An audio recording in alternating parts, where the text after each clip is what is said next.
Yo! What is up, everyone? Nice. Phlegm. Fantastic. Just what I wanted at the start. Oh, shit. How is everyone doing this fine evening? Or day, I guess you can call it. Yeah. Where on earth? Aha. I just found it.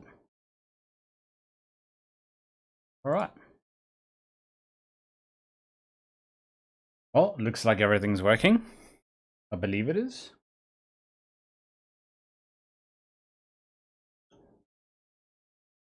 Does it look like my camera's looking down on me?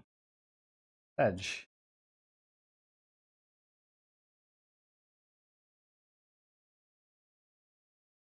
Awesome. Yo, we need to get the live stream chat.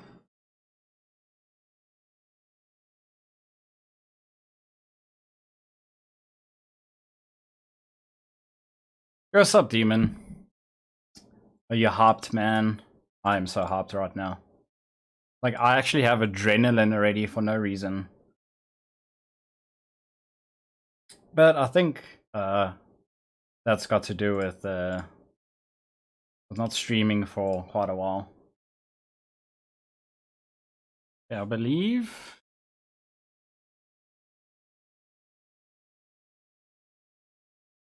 Yo, gotta get the live stream. Go, go, go, go, go, go, go. Is the music already playing? Yes. Alright.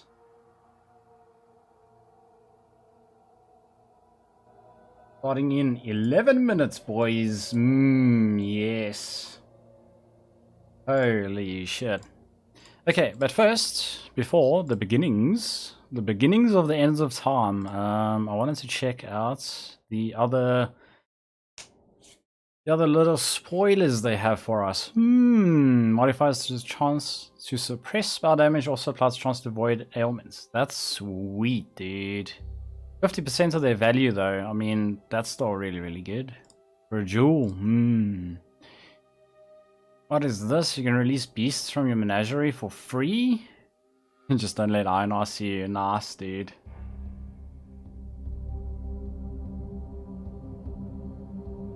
How interesting. And then there's the unique gloves, which are very interesting. These Storm Seekers, right, chat? If you pair it with a Mjolnir build, you can achieve some crazy fucking effective shocks and our stuffs.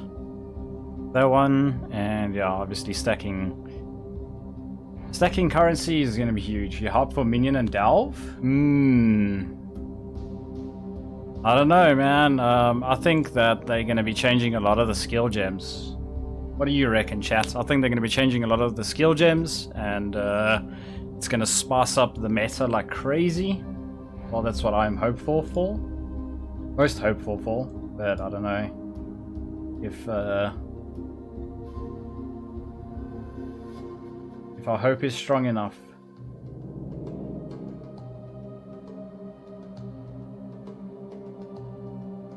And then is Reddit on fire? Maybe, probably not.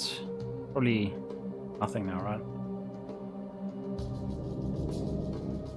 Yo, internet's broken.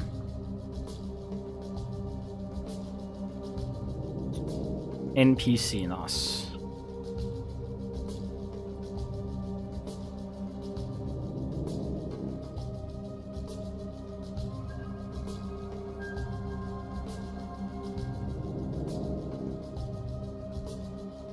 Well, this all seems... No, just questions and threading, no. What's the top ones?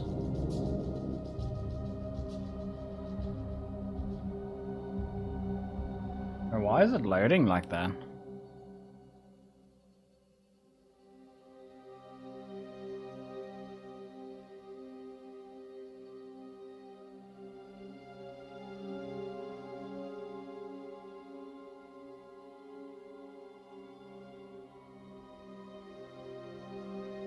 I have 8 minutes to go. Yo!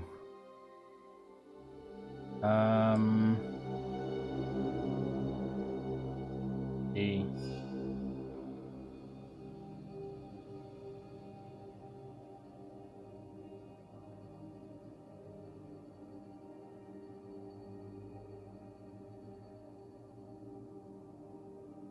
Yeah, I actually wonder, chat, if it's gonna be an hour like it normally is until the patch notes come out. 'Cause then we've got like a grace period where we can all hold on.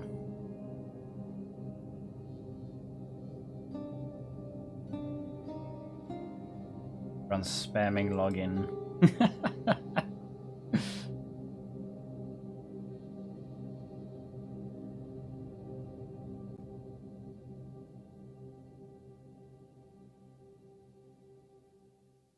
Ooh. Do you know what I'm the most hopeful for? Is for them bringing Spectres back, actually. That's gonna be so good, chat. Holy shit.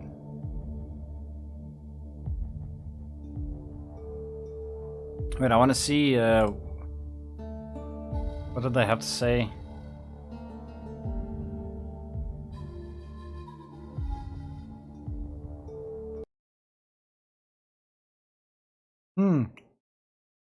Oh no, it's loading.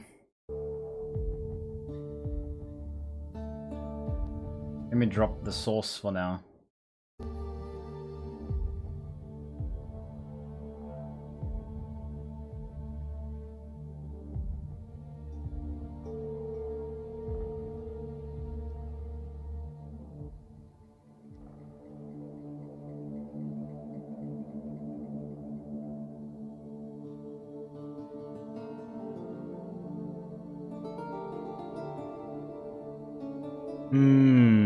Nothing interesting.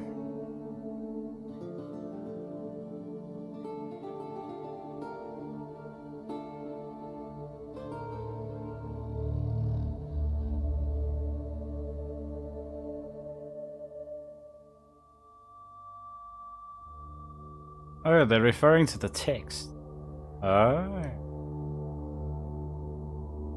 Meh.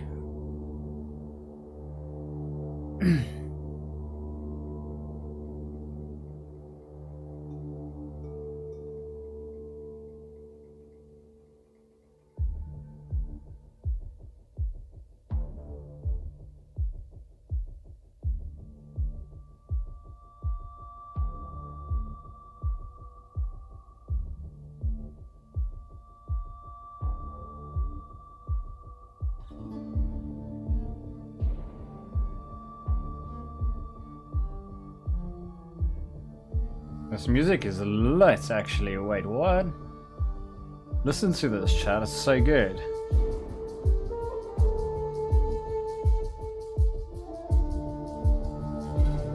Oh, damn. No, please go back.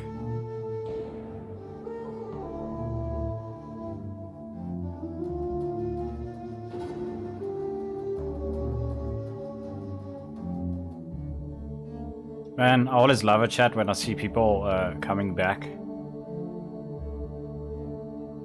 And how they still enjoy the game so much. Doing debuffs in the game, maybe you'll stop and help.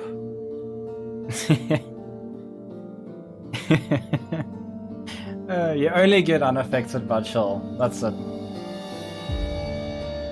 For the other ones, nope. Alright, 4 minutes to go. Spicy.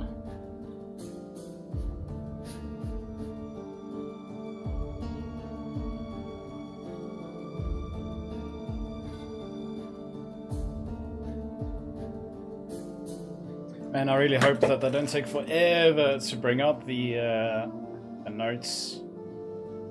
And I hope we don't have to read like 6 books again. They must just keep it nice and short and simple, and then I don't know. I feel like the way that they do it with the drop downs and give you all of the information, I don't know why they do that. I don't think they should do it that way. It must be better. Damn it.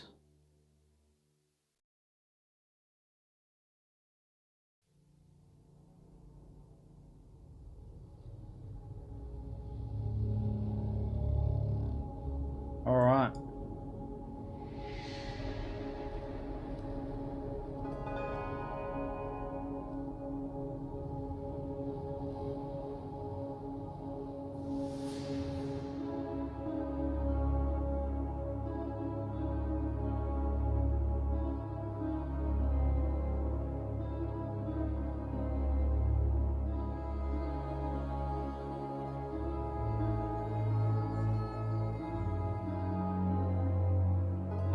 Okay, chat, are you ready, boys? 2 minutes, 45 seconds.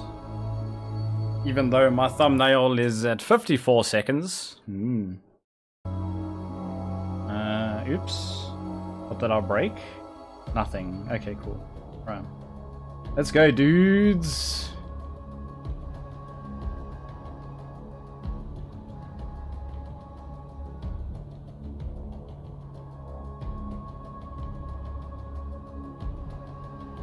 Oh wait, isn't my camera gonna be in the way?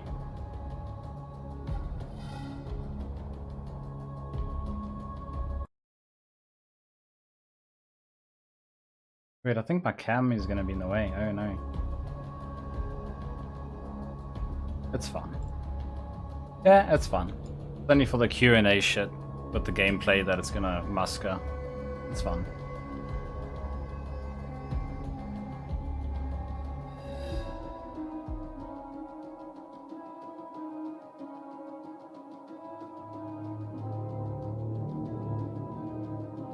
Okay, sound check.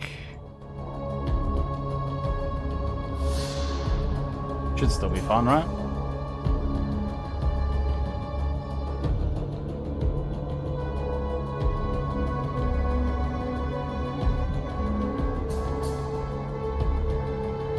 Nice.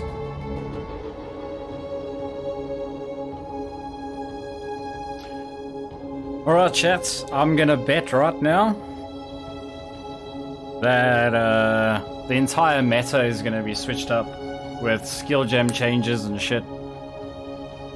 Maybe they'll be reluctant and give us new skill gems, but I highly doubt that.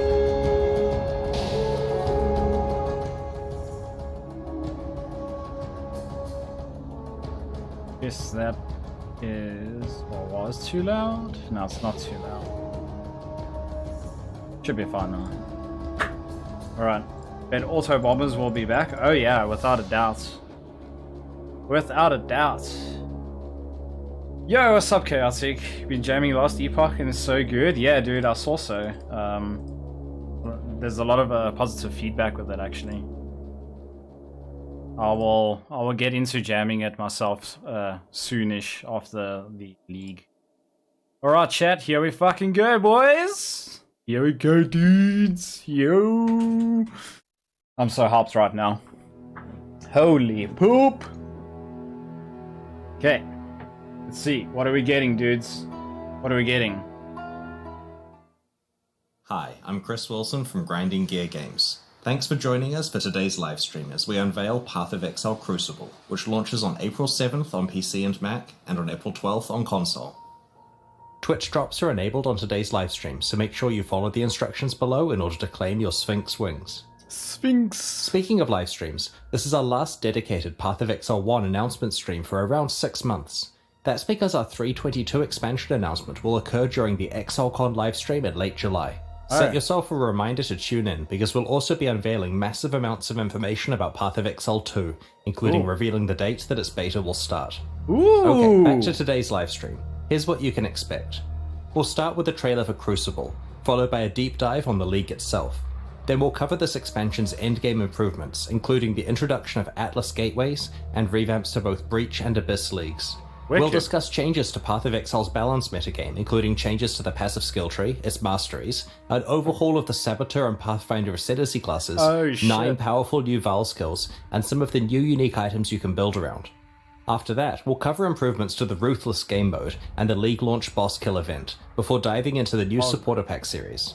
The livestream will then conclude with a Q&A session between Ziggy D and me, where we'll answer questions from Twitch chat. After the livestream, we'll drop the full patch notes. Yes! Let's get started with the trailer for Path of Exile Crucible. Let's go, dudes! Oh man, I got fucking goosebumps right now, chat. Don't know about you guys, but got me some goosebumps right now. Hail, one of many. Eons ago, my kind walked the molten surface of this world. Now, we seek a champion. Oh shit. You must endure the heat of the Crucible.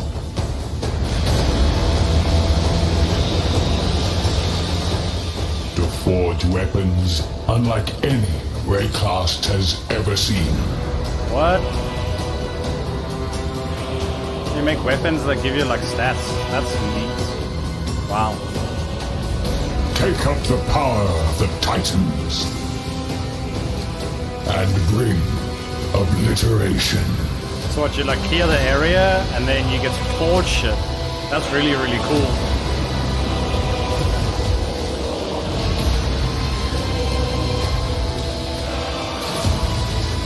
Yo. Yo, what?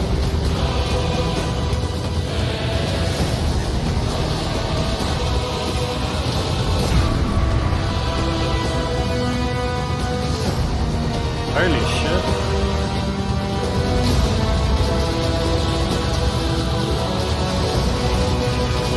Ooh, Saboteur.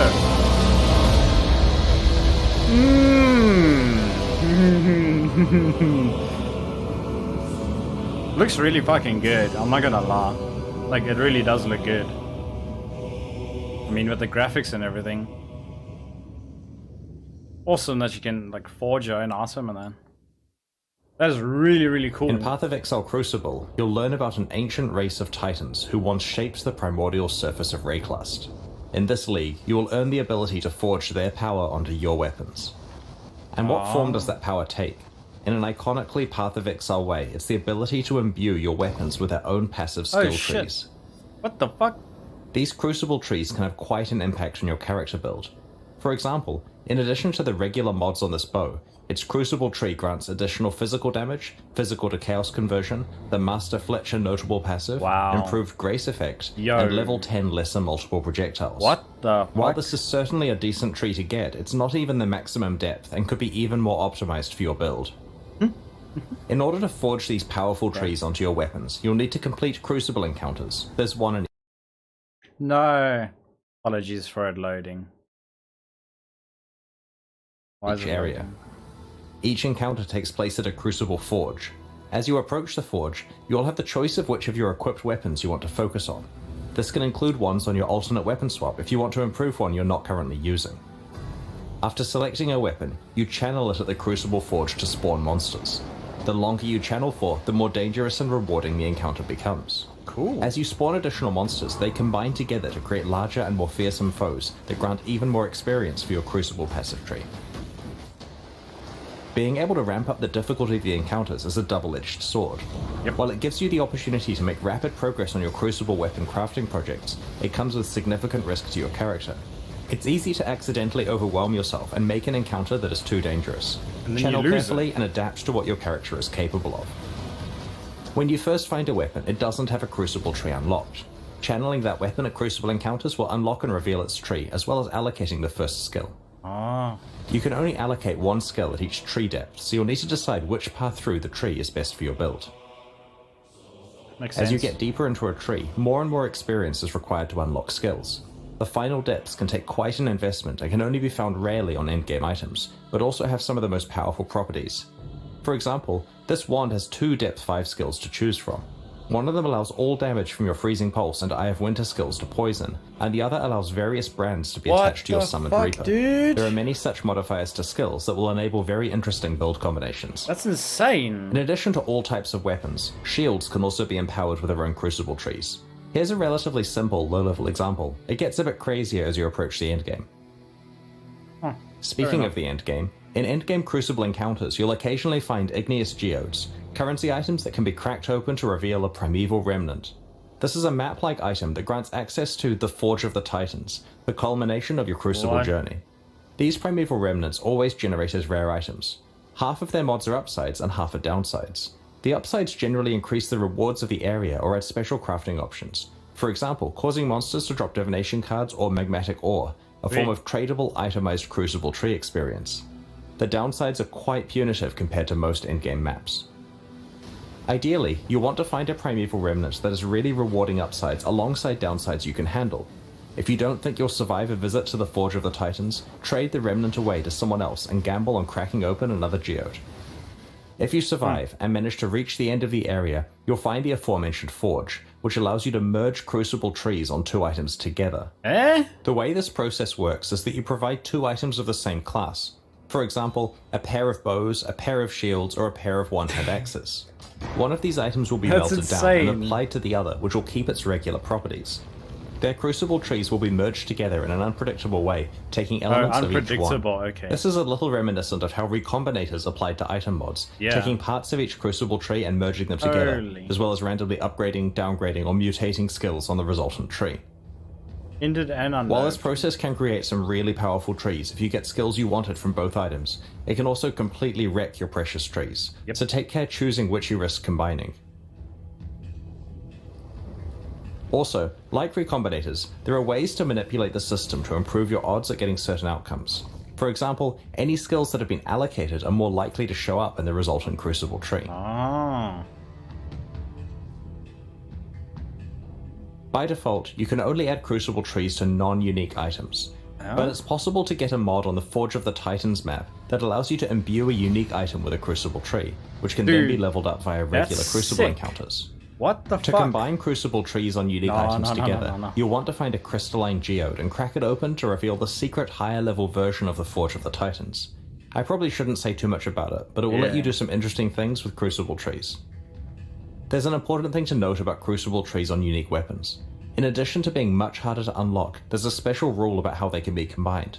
A unique weapon must be combined with another copy of the same unique weapon to merge their trees together. Fair enough. Because this destroys one copy, getting a good Crucible tree on a unique weapon makes it insanely valuable. It may also raise the trade value of all unique weapons by quite a lot, as players sacrifice them trying to create perfect Crucible trees. Yep. Makes sense. Occasionally, you'll find a Crucible passive skill tree with a special skill that indicates that the item will sell to vendors for a specific item in addition to its regular sale price. These vendor skills usually occur relatively deeply in the tree, so take some effort to allocate, but usually don't block skill choices you'd make when leveling the item up for use. That's not bad. The presence of these skills presents you with an interesting choice about whether you want to use the item or sell it to a vendor, and whether you want to spend your Crucible experience either revealing new trees to hunt for good skills, leveling up items to use, or leveling up items to sell. Crucible also features its own unique items you can earn. For example, El Abin's Visage, a unique helmet, is special in that it's the only armor piece other than shields that can receive Crucible passive skill trees. Wearing it allows you to double down on certain properties that are only available through these trees. There are several other unique items exclusive to Crucible for you to discover in this league. Alright. Crucible is a dual combat crafting league with a focus on encounter difficulty scaling and deep weapon customization with a power level that we have never seen before. Without a doubt, some of Path of Exile's most powerful weapons will be forged in Crucible. We can't wait to see what you manage to create. Like all recent Path of Exile expansions, Crucible includes a lot of changes with the goal of improving Path of Exile's endgame. Because shields can be modified as well. One area we wanted to address was mobility on the Atlas passive tree. Often, you'll find yourself in a situation where you want to specialize in leagues that are on entirely different sides of the Atlas tree. Or maybe you want to focus on the type of altar that isn't near the leagues you have picked. To solve this, Path of Exile Crucible introduces Atlas Gateways. These are nodes that you can allocate on the Atlas tree that allow instant travel between 2 locations. Sweet. There are 3 pairs of gateways, each allowing travel from the left side of the tree to the right side, or vice versa. Each end of the gateway consumes 1 Atlas skill point to allocate, but will potentially save you large amounts of travel points. Holy shit, chat. That is so good. That is so good. In this expansion, we're targeting a couple of endgame leagues that have fallen behind other leagues on the Atlas tree. Let's start with Breach. In the live version of Path of Exile, there are 5 tiers of Breachstone. In Path of Exile Crucible, we're raising the area levels of Breachstones to a much higher baseline level. 81 for elemental ones, 82 for physical, and 83 for chaos. What? Now that the regular breachstones are much higher level, we have retired charged, enriched, and pure breachstones. They will be converted to regular ones. We have also changed how flawless breachstones are acquired.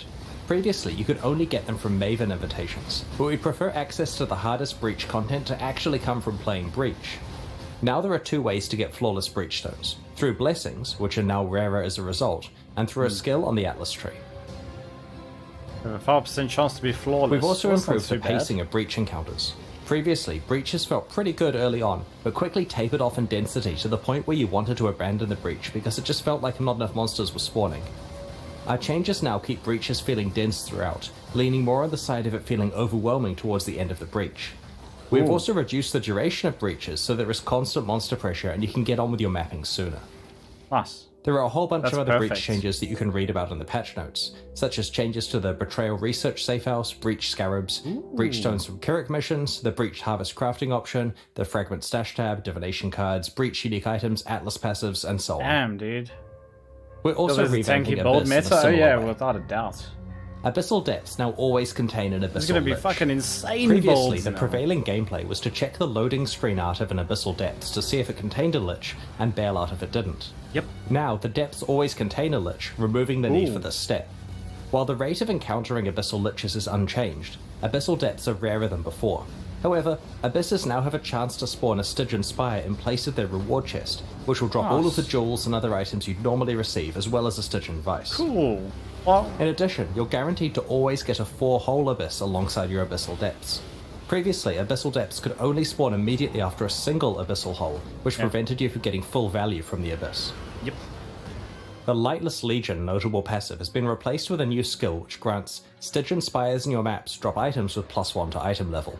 I mean, This is intended to allow players to continue to be able to obtain item level 86 Stygian Vices and other okay. base types as a reward for specializing in Abyss. Fair enough. The small passives leading up to this notable passive have also been replaced.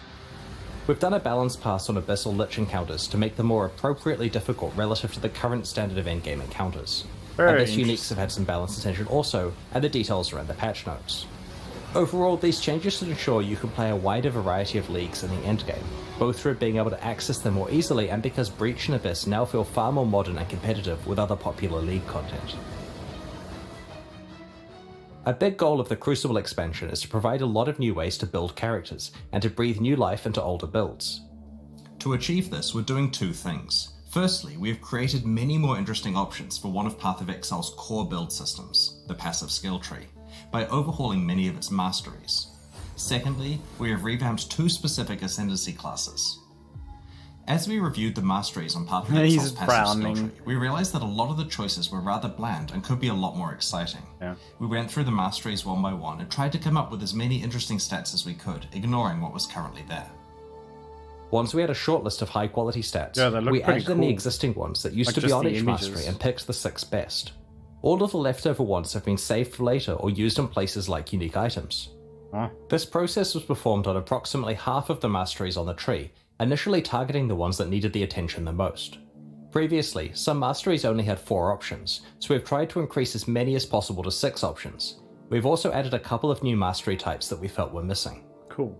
Let's look at an example, the life mastery choices.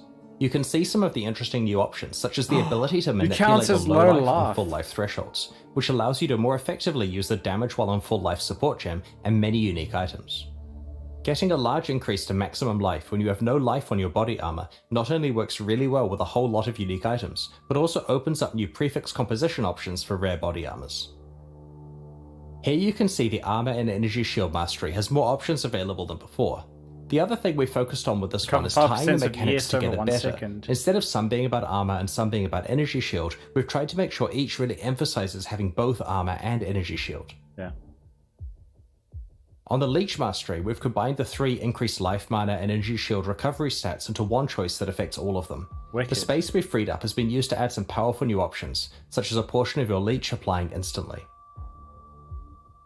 The Spell Suppression Mastery also has many interesting options. Your chance to suppress spell damage becoming lucky is extremely useful before you've optimized your gear and haven't reached 100% yet. The third option rewards you for stacking more than 100% spell suppression, which previously had few benefits. Now it's something you can plan your itemization around. While looking at That's really masteries, cool. we noted that there were some mechanics that didn't have enough passive tree support, so we decided to add some more options and passive skill choices for those mechanics. We also wanted to grant more access to certain types of masteries in specific parts of the passive skill tree. For example, in order to allow more access to the attack mastery, we've added an attack cluster by the Templar and one between the Ranger and Shadow. Perfect. We wanted to create more access to other forms of recovery such as regen and recoup, so we've added some new passive skill clusters. Note that there is now a new mastery called Recovery. We've also added more capacity for investment in certain mechanics that we felt could be improved, such as link skills, stun mitigation, and marks. These mastery improvements and passive tree changes are just some of the ones introduced in Path of Exile Crucible. We look forward to your feedback on the rest when you check out the passive skill tree next week.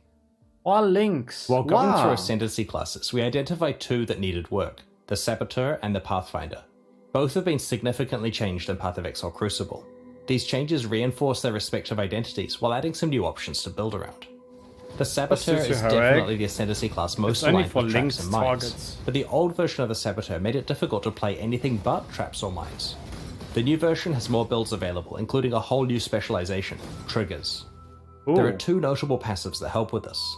Like Clockwork grants you the increased cooldown recovery rate stat, which is a pretty rare one. This is great for triggered spells as it indirectly increases their damage. That is this notable also makes your enemies have longer cooldowns, which can be useful in certain boss fights, for example causing the Maven's memory game to occur less often. The Perfect Crime notable passive summons two trigger bots, which override the location of where a triggered spell is being cast, and instead causes it to trigger twice, once from each of their locations. What the fuck? What? Hello? The layout for the Saboteur's trap and mine ascendancy passives has changed, so that there aren't separate 4-pointers for traps and mines. Now each one has a 2-pointer that is connected to the same shared 4-pointer. We have also completely reworked Bomb Specialist to be specifically tied to area damage, so it's a slightly more general skill. It both gives you some area damage as well as some defense against incoming area damage against you. That's actually really good paired with the Pathfinder has been overdue for some attention, especially with recent features such as concoction skills that she could get the concoction, and then obviously it pauses to specialize in. We also wanted the flask-themed ascendancy to have a proactive way of improving life flask usage. Master Distiller allows you to turn most of your skills into concoction-like effects. What? Master Surgeon now effectively gives all of your life flasks the Enduring effect, previously only found on mana flasks. Finally, both of the major flask-themed branches now have some form of flask charge recovery. Ooh. That was very much needed. There are other improvements to the Pathfinder ascendancy, such as Nature's Reprisal, now interacting with Wither to improve all forms of your chaos damage. Increase the effects of Wither, chat. 50%! Check out the full details in the patch notes that we'll be posting after the live stream. Path of Exile Crucible introduces 9 new Val skills. Last expansion, there was an emphasis on melee Val skills. In Crucible, we're making sure that many other types of builds get new skills to build around. Val skills let us introduce quite powerful effects that we couldn't normally give to a regular skill that can be used constantly. They also implicitly act as a buff to the underlying skill. Val Absolution upgrades one of your Sentinels of Absolution into an Apparition of Innocence. HoAG.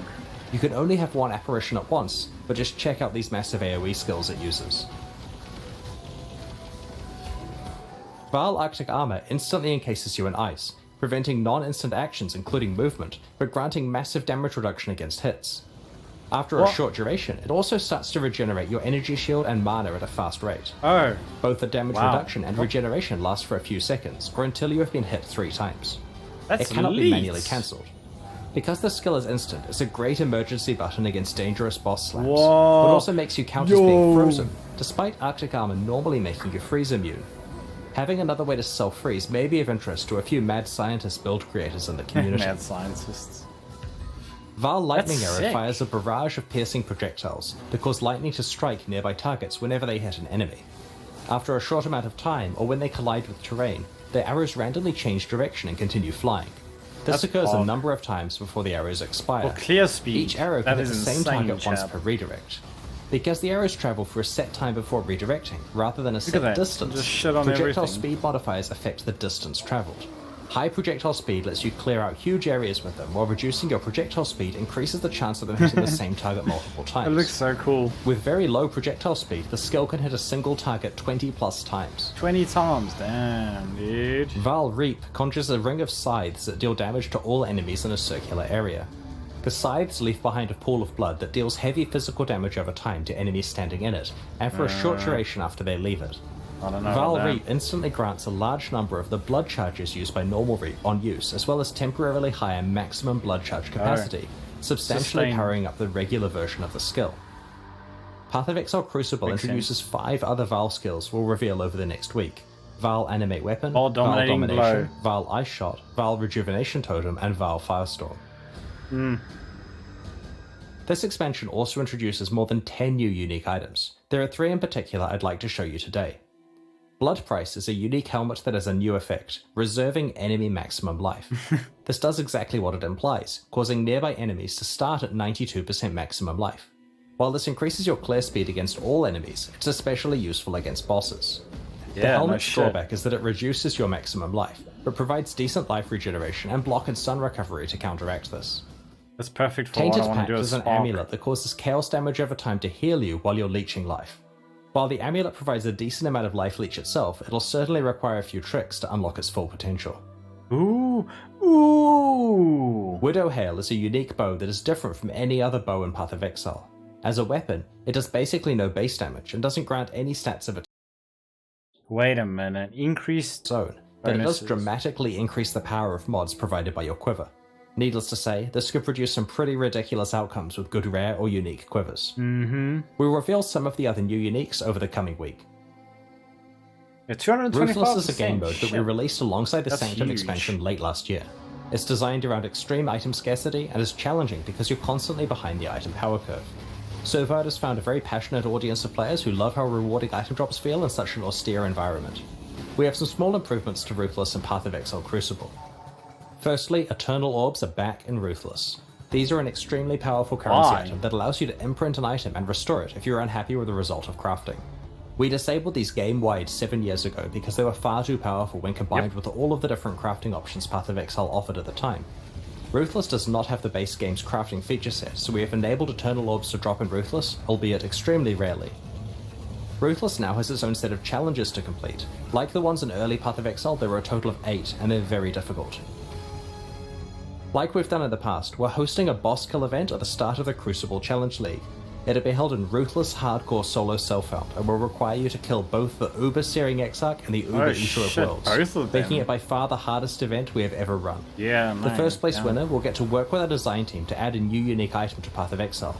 They'll also receive a transferable Ultra VIP ticket to Exocon in July. If they aren't able to attend VIP. or already have a ticket, then they are allowed to sell this one as they see fit.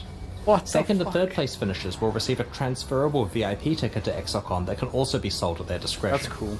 If you'd like to enter the event, just create a character in Ruthless not Hardcore about Solo just Self-Found on coming launch day. first. Best of luck to everyone. At least there's a second and third too. On the weekend of That's July odd. 29 to 30 New Zealand time, which is July 28 to 29 for much of the rest of the world, we're going to be hosting ExileCon 2023 in Auckland, New Zealand. While tickets to the in-person event are very hard to get, we'll be streaming the entire event for free. At ExileCon, we'll reveal our latest updates on Path of Exile 2, Path of Exile Mobile, and the next Path of Exile 1 expansion. Make a note in your calendar, tell your friends, and don't miss it. The second day of the Path of Exile livestream culminates in a competitive race event between some of Path of Exile's best players. In order to select the 4 competitors, we're going to run qualifier events during the months of April and May. The winner of each event will receive a VIP ExileCon ticket, return flights to Auckland and accommodation, and will compete in the race event live on stage. All 4 qualifiers in the final event will be run on the 3.21 version of Path of Exile, which has received a fair amount of early game balance work that will change the racing meta quite a lot. You'll be able to read more in the patch notes. Alright. Once 3.21 releases next week, you'll be able to solve the new meta, practice hard, compete in the qualifier events, and hopefully win your place on stage in July. That's really Alongside cool. Path of Exile Crucible, we're introducing a few new types of microtransactions. An example I wanted to describe today is that of mannequins. These are hideout decorations that you can place to show off sets of microtransactions you have assembled. You can I equip them knew with your this was spare coming. micros and pose them in various ways.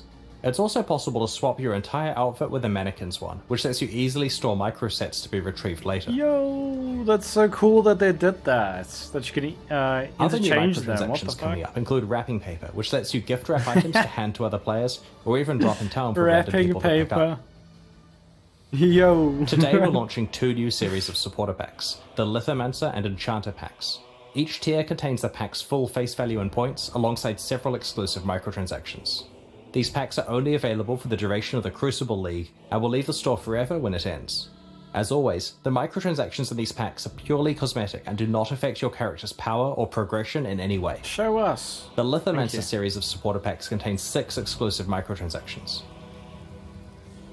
The Tunnel Bear isn't just adorable, he will also take the place of the Crawler in Delves, lighting your surroundings and laying down cables. That's Pog.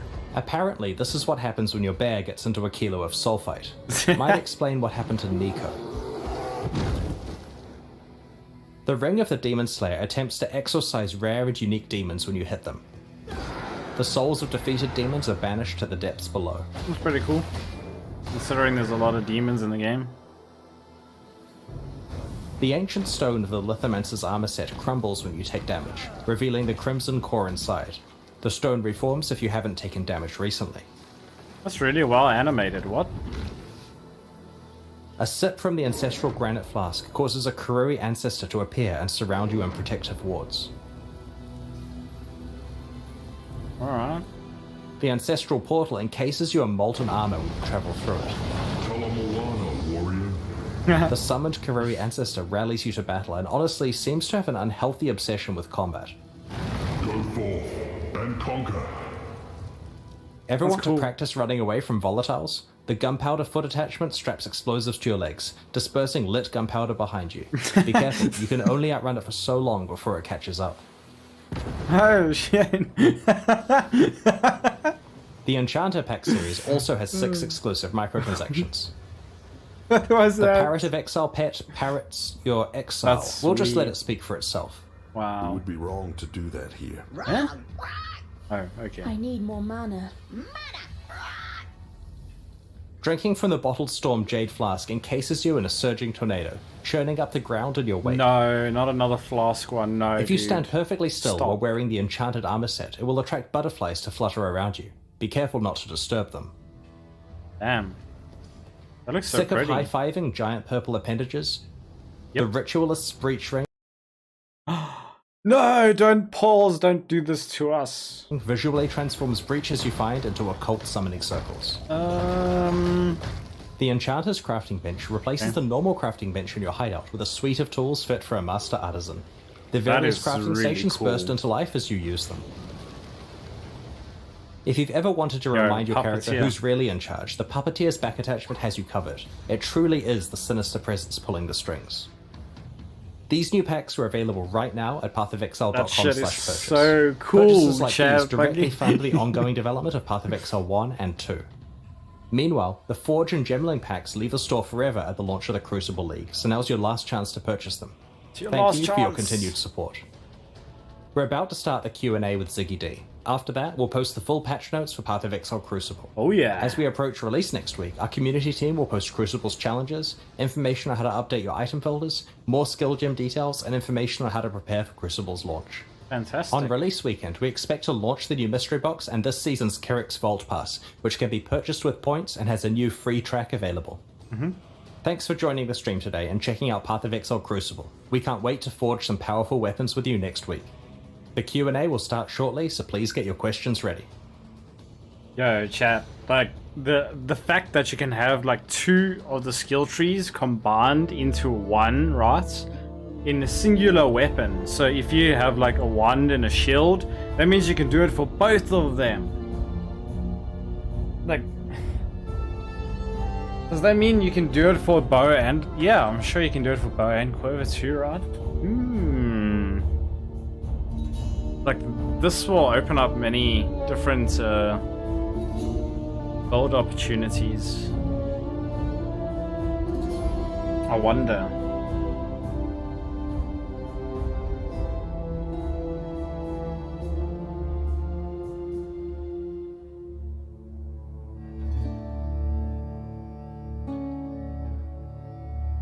I wonder.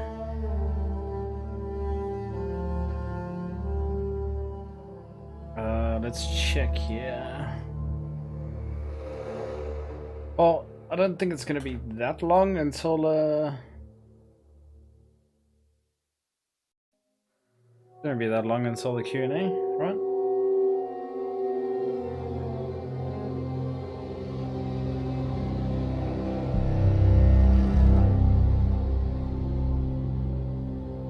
Oh man, chat, like, oh shit, dudes. This is gonna be insane. And the fact that they've changed the masteries and that as well, I think it's gonna really spice things up.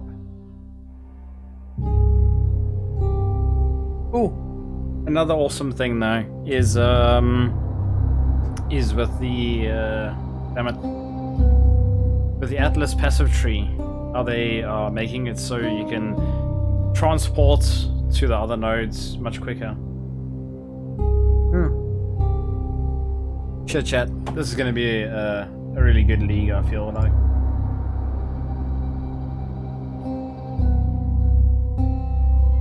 Basically, it's going to be like Ritual in a way, except you just charge the monsters until they spawn, and then your reward is the free shit.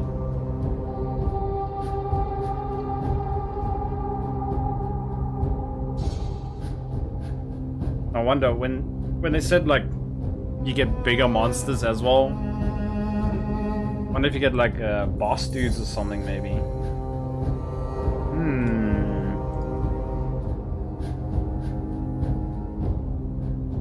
But how many are watching? 109k still. Damn, dude.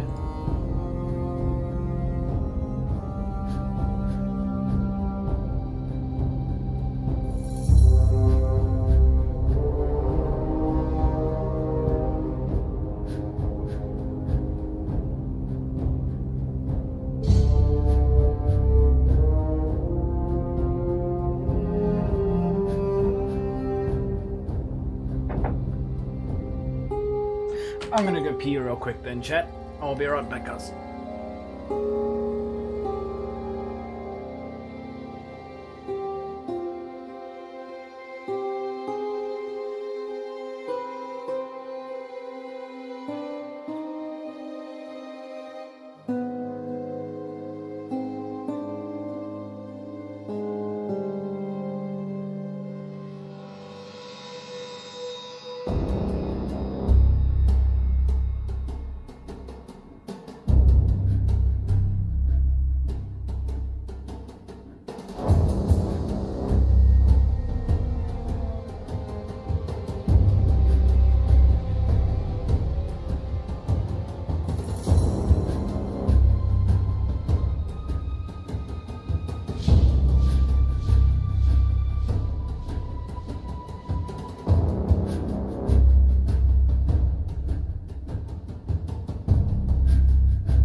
Yo, how are we still waiting for them? What is going on? Oh, there we go.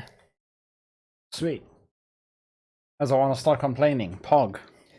G'day Exiles, Ziggity here. Welcome back. I'm joined here once again by Chris Wilson. How you going this morning, Chris? Going well, thanks. Thanks for hosting. That was a pretty spicy, hot reveal stream. The final one before ExileCon and the last reveal apart from ExileCon's reveal for POE 1 potentially?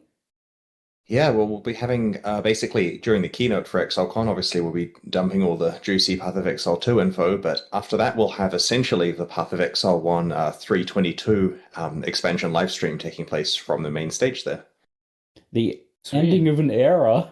It's kind of Love. bittersweet. A decade of Path of Exile action at this point, coming to a close, but moving into Path of Exile 2, obviously very exciting. So we won't be probing into that too much here because that is for ExileCon. So for now, Let's talk a bit about Crucible.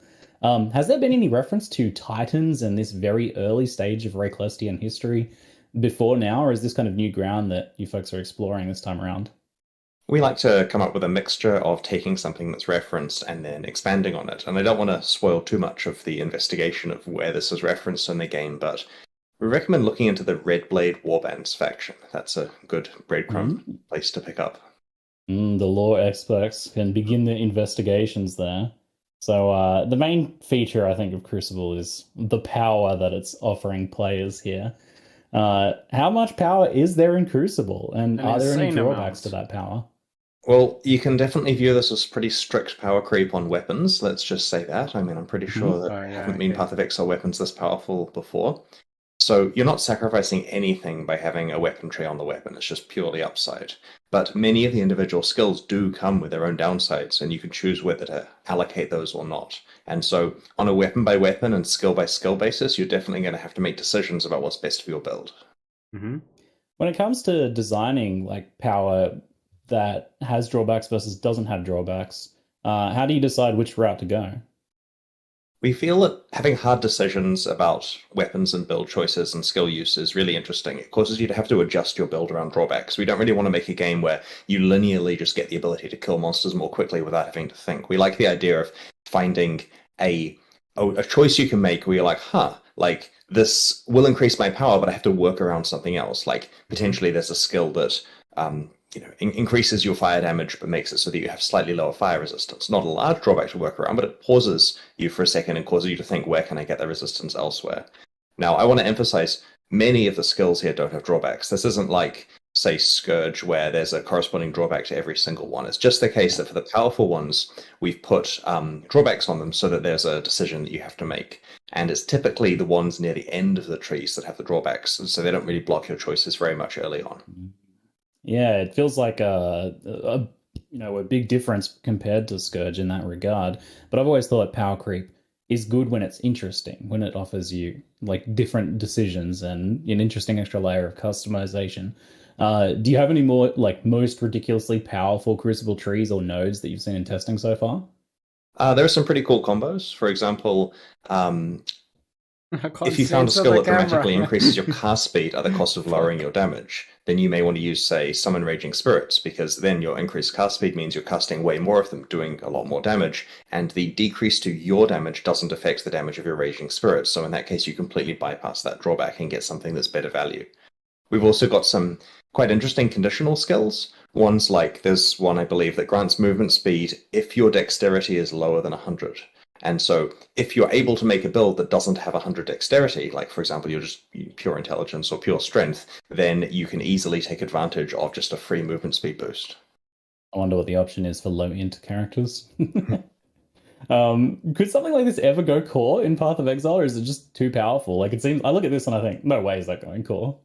We intentionally do not have any discussions internally about whether something's going core until we've let people actually play the league and get some feedback on it, because it's premature if we think, yeah, this can go core, and then everyone hates it, or vice versa, then that's an issue. So we throw it out there, see what people think. When we do integrate leagues with the base game, we typically do make changes to make them appropriate for integration, like one of the many topics for this coming year is what are we doing about Sanctum, for example, and certainly there's discussion there about how we would make Sanctum appropriate for base game integration if it is going core. With these items having these crucible trees and everything, maybe the league doesn't go core, but these will go to standard in some capacity. Will they work in standard? How will that work? They will work in standard, yes. So you can rip them from hardcore to standard right away. Huh. It's going to be good fun. It's worth noting you can't level them up or allocate nodes any further in standard. Like, you probably want to get the tree allocated correctly before you do ref it to standard. Exactly. But yeah, you can use those skills over there. I imagine there's a lot of experimentation as well, because you potentially want to, looking at the end game of this is to level up multiple different weapons, selecting the best nodes, and then combining them together until you get a blend of your perfect ideal nodes. And I imagine that could take a while to get the perfect one. Certainly, yeah. There's a lot of cool stuff that can happen that we learnt from recombinators. So there's quite a big grind to get perfect stuff. And then when you're looking at it on uniques, for example, the grind is even larger. We're really excited to some extent about how the concept of, let's say you want to have a Starforge or something that's got the best tree on it. How would you actually do that? And it requires quite a concerted effort from most of the community of online players to achieve that, but it's possible. Now, can you respec or change those Crucible node allocations? Yeah, if a skill has been allocated, as in you've chosen the skill, you've got all the experience towards it, you're gaining the benefit from it and so on, then you can scour it with an orb of scouring. So that will unallocate that last node there. And then for the ones that you're working towards that you haven't allocated yet, you can instead retarget the effects, the efforts of the next Crucible encounter you do towards a different node. You'll get to a certain point with the Crucible whereby you graph can up so I can forge demonstrate it. But essentially, if I'm halfway through leveling up to one of the two choices I have at a certain intersection, and I instead want to work towards the other one, I can just freely swap across. And once it's allocated, I have to use a scour to undo it and get that experience back. Excellent. That makes It's cool sense. that you can scour the nodes available away. on two-handed weapons, more powerful than one-handed weapons? Sorry. Yeah. Yeah, oh, sorry, I was just doing a quick dev check to make sure I wasn't making stuff up. Nodes on two-handed weapons are more powerful than one-handed weapons. You could think of it as, broadly speaking, if you have a two-handed weapon, you're getting the same rough power that you would from having a one-handed weapon dual-wielded or with a shield. Yeah. Certainly makes sense. And that kind of feeds into the next question. Quivers aren't craftable because a bow is a two-hander and gets that power level, I assume. Correct. Yeah, we had the choice there of, do we want a bow to be balanced like a one-hand weapon or balanced like a two-hand weapon? And we thought, well, probably balance it like a two-hand weapon and just ignore quivers. It means that we can double down on having powerful bow effects, and players only have to, in that case, craft a tree on one item. Did you ever feel like maybe we should give a special exemption to face breakers and similar items that have you not equip a weapon? It's been discussed, but there's we don't want to have a philosophy that every Path of Exile League must work on literally 100% of builds to its fullest potential, because that really constrains us to really watered down leagues. So in a case there where a facebreaker character potentially just doesn't get a boost like the other characters do, I mean, they can still play just like they could last league. It's that they're not getting to enjoy the main hand weapon damage they're getting from this. They can obviously still craft a shield or various unique items. Yeah. Now, Crucible's these passives specific to weapon types. I assume bows and melee weapons will have different nodes because they want different things. But what about swords compared to axes, or minion ones compared to non-minion ones? Yeah, so essentially weapon types do have mod restrictions. So the examples you give are reasonable. The bows and melee weapons have different ones.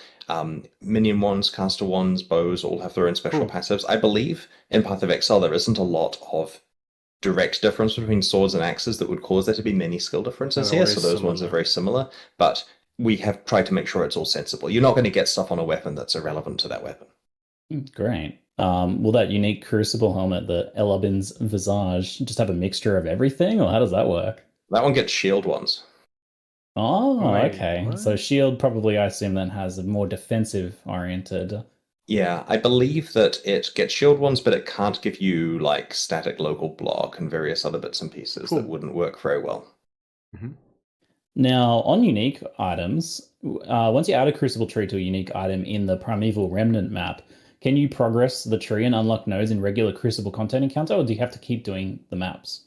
You can unlock nodes the regular way. So basically, doing that map, if you get the mod on it that enables you to put a Crucible tree on a unique, and I should add that's a moderately common mod, but certainly requires you to get lucky and get it, then you've kind of unlocked the ability of that unique to then have a tree that's explorable. At that point, you can then just go back to regular content in your regular endgame maps and level it up. It's only when you need to get a second copy of that unique unlocked and or do combining that you need to go back to the Primeval Remnant maps. Now, viewers are always looking for clever ways around the system. I saw one that was if you take a item that already has a Crucible tree and chance it into a unique, does that bypass the Primeval map requirement? Or are you locked from doing that? Good It question. does. Oh, okay, there you go. Chance orbs going up. Any solution here that involves more gambling from the players is happy with us. Okay. Now we have some chat questions on these topics as well. So, Crucible interaction with mirrored and corrupted items. Can you do anything with those, or are they locked out? Okay, so there's some fun stuff you can do in the higher tier version of the endgame map, the one that's really hard to get. And an example here, and we don't want to spoil too much, but an example, I believe, is that there is a mod which enables you to use... Is it a mod or a base property? It's a mod on the map item. Right, a mod on the map item that enables you to interact with corrupted items, for example. And so there are exceptions that you can bypass. I still believe you cannot do anything with mirrored items, right? No, but if you mirror an item, it copies the tree. Yeah, so mirroring an item does copy the tree, but once you've got the item mirrored, it's unmodifiable. Okay, will you... this is a question, I think, for Ruthless. Will you be able to imprint Crucible trees? Yes, I don't see why not. All right, cool. Will Dancing Dervish benefit from the passive tree while the item is disabled? This is kind of feeds into questions like about energy blades and things like that as well, where you've got weird contextual changes in how a weapon is used and classified. We certainly had bugs related to putting energy blades in the Crucible. That was a fun time. Always. It was pretty. Always. Energy blades doesn't work. I'm not sure about it. Yeah. We'll have to look into it. I mean, I'm certain the QA team have no. gone through everything and fixed it all, but that wasn't percolated up to me. But we'll make sure the sensible outcome applies. Cool. Talking now about trade a bit, how will trading items with Crucible trees work? Will you be able to search for nodes on the trade site? Yeah, it's going to be We are difficult. trying to get that functionality, but it's worth noting the way that this works is the trade site is put together by one of our staff members who's very busy, and he only gets the copy of the league to go and do the trade site stuff like yesterday kind of situation. So he has a week to get Crucible support working, and so Oh, shit. we're working on it. It's difficult in this case. We normally can easily within a week sort out any itemization stuff you that came had from a league, extra and in this time, case it's man. quite complicated as you can imagine. So we have no promises there, but yeah, of course we wanted to work on the trade site. And it's worth noting we do have an API, so if the public want to take the API and implement it better than us or faster than us, they're welcome to do so. But in the meantime, yeah, we'll try to get it up, and we want it so that people can easily identify certain nodes and trade for the items. And my expectation is that it will probably be straightforward to find items with a specific node, but doing complicated searches involving combinations of nodes and other stuff will certainly not be possible initially. And so I think that the worst case scenario is players are going to be able to find a bunch of items with a node that they're looking for and then manually examine them to work out which one they actually want to trade for. And that's not a terrible compromise. In fact, it's personally how I prefer it to work, so that trade is a bit sticky. True. I know. Otherwise it's gonna the be a poor developer, clusterfuck. though. I imagine this is quite the nightmare on the web dev front, but I hope they take our energy, and Path of Building also take our energy. Now, magmatic ore was something that was kind of just subtly referenced in there. It was said to be a way of having tradable, itemized Crucible tree experiences. Hilarious comment. Can you tell us anything more about what these are and what they do?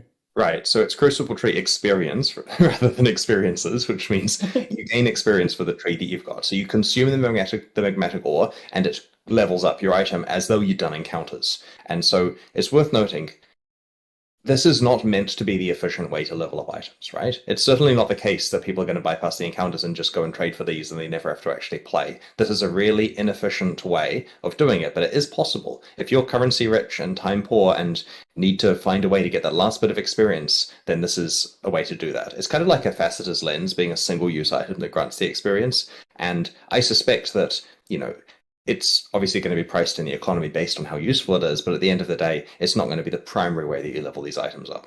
Fair enough. Right, gotcha. I mean, I feel like if there's a way of efficiently playing the game by not playing the game, someone will figure it out. In general. Yeah, it's dangerous for us to add, but we do like the idea of a limited amount of tradability here, and there's various ways to get it as well, which is interesting. Like there's sell nodes on the trees, as we call them, the ones that you can vend. You can bid the item to get some. There's mods on the endgame maps, and it helps a bit because when we were designing the endgame map, We didn't want the individual monsters you're fighting there to work towards leveling up a Crucible item when you're already expected to bring multiple Crucible items in with you in order to combine the trees together. Right. Those nodes that allow you to vendor items for different rewards, it's a clever solution to the problem of why engage with the mechanic if you don't have an item that you actively want to forge right now. So how often do you find these nodes, and are they always substantial rewards, or are they some smaller ones as well, like a few Alks or a Chaos Orb? It's worth noting, we believe that people always will have items they want to forge, and the goal of these vendor nodes is to tempt them away from that. Like, at any stage, you could be working towards making the best item on the realm, but instead, there's a Divine Orb if I just sink in a bunch of encounters into getting that. And so it's a job well done of these nodes if you are sitting there getting, currency rather than actually making the most broken items. Having said that, we suspect people will work out the value of the broken items and realize those are worth going for. In terms of how often you find them, they're mostly in the end game, and they're not too common. Like, you're not going to be sitting there with a stash full of them trying to, just swim in currency. But at the same time, you'll probably have access if you need one and you don't have a thing you particularly want to focus on at the moment. It's just so encounters don't feel entirely wasted. There are also some cool little tricks and combos that we aren't going to delve into, but it's worth having a look at that. In terms of what types of currency, it's various currency, starting at mid-tier stuff. If you do find things like Chaos Orbs, they'll be in larger quantity, and you'll have to do the math of basically how much experience am I getting versus what the currency payoff is versus what other opportunities I have for my time at the moment, and it'll be straightforward to work out which ones you're wanting to do and which ones you're wanting to trade away. On the maps side of thing, how rare are those geodes that you can crack to get those maps, the endgame content of this? So there's 2 tiers, and it's worth noting the acquisition here is subtly different than the way we normally do these maps. These are always rare, and they come through this stacked deck like currency item, which is the geode that you crack open. And because it comes through the currency item, your ability to find rare items doesn't affect the rate that you find these. You're getting just currency essentially to get them. And then there's the unwrapping experience of seeing what the mods are on it. Now, the lower tier one is something you'll certainly play in maps. Often, right? It's, you're not finding it every map. Maybe you're not even finding it every 4 or 5 maps, but you are finding it pretty commonly. Every 20 maps. So you're getting a lot of access to combining trees together. The higher tier one, on the other hand, is harder to get because that lets you do some really interesting stuff. So that one is certainly pitched quite a lot rarer than the first one.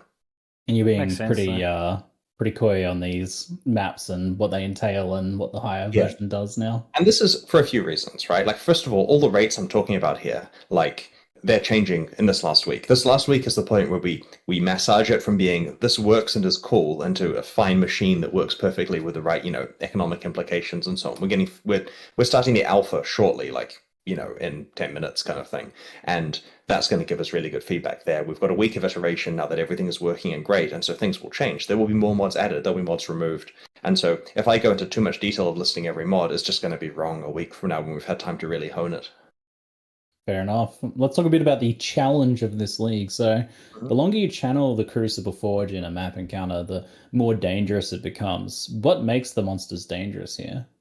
So as you channel it, more monsters are spawned, and they combine into larger, more impactful monsters. So higher tier monsters here, we've got an internal tiering system. No, don't do this to me. No.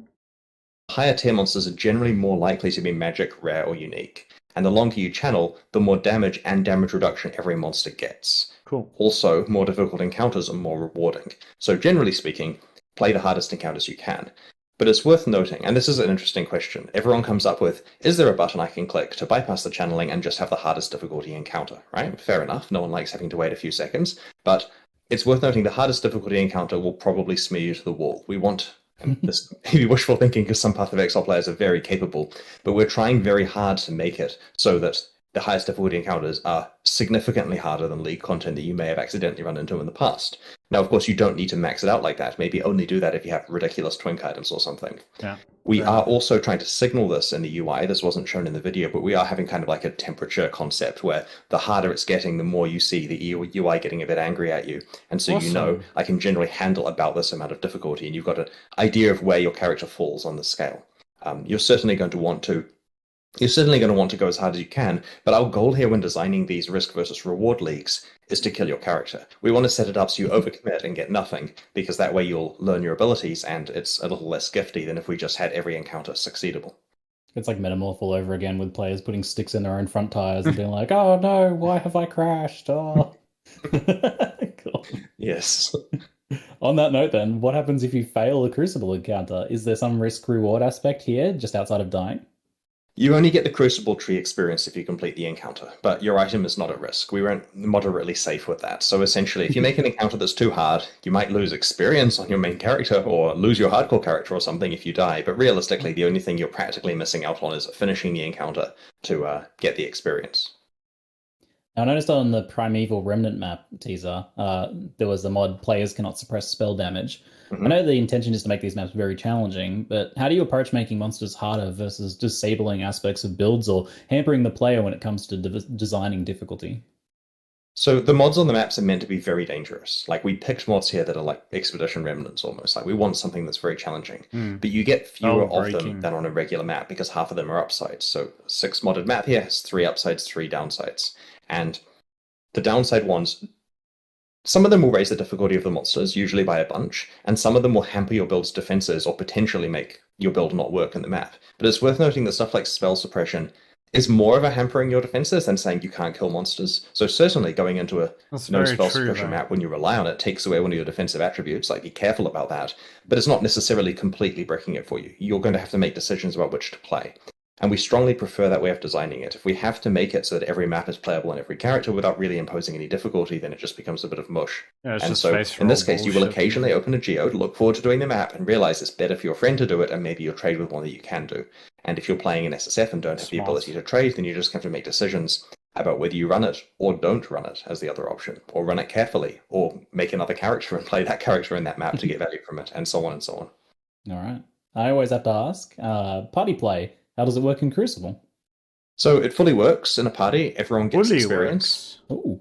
Basically, you must channel an item at the encounter at least a little bit to be rewarded for it. So there's the Molten Circle, as you've seen, and basically the players step inside and you choose an item and channel it. And all the channeling makes the encounter harder and more rewarding and so on. And as long as you contribute at least a second of channeling or whatever, you're going to be taking part in it. Once anyone who is channeled steps outside of the Molten Ring, a countdown starts which will trigger the encounter.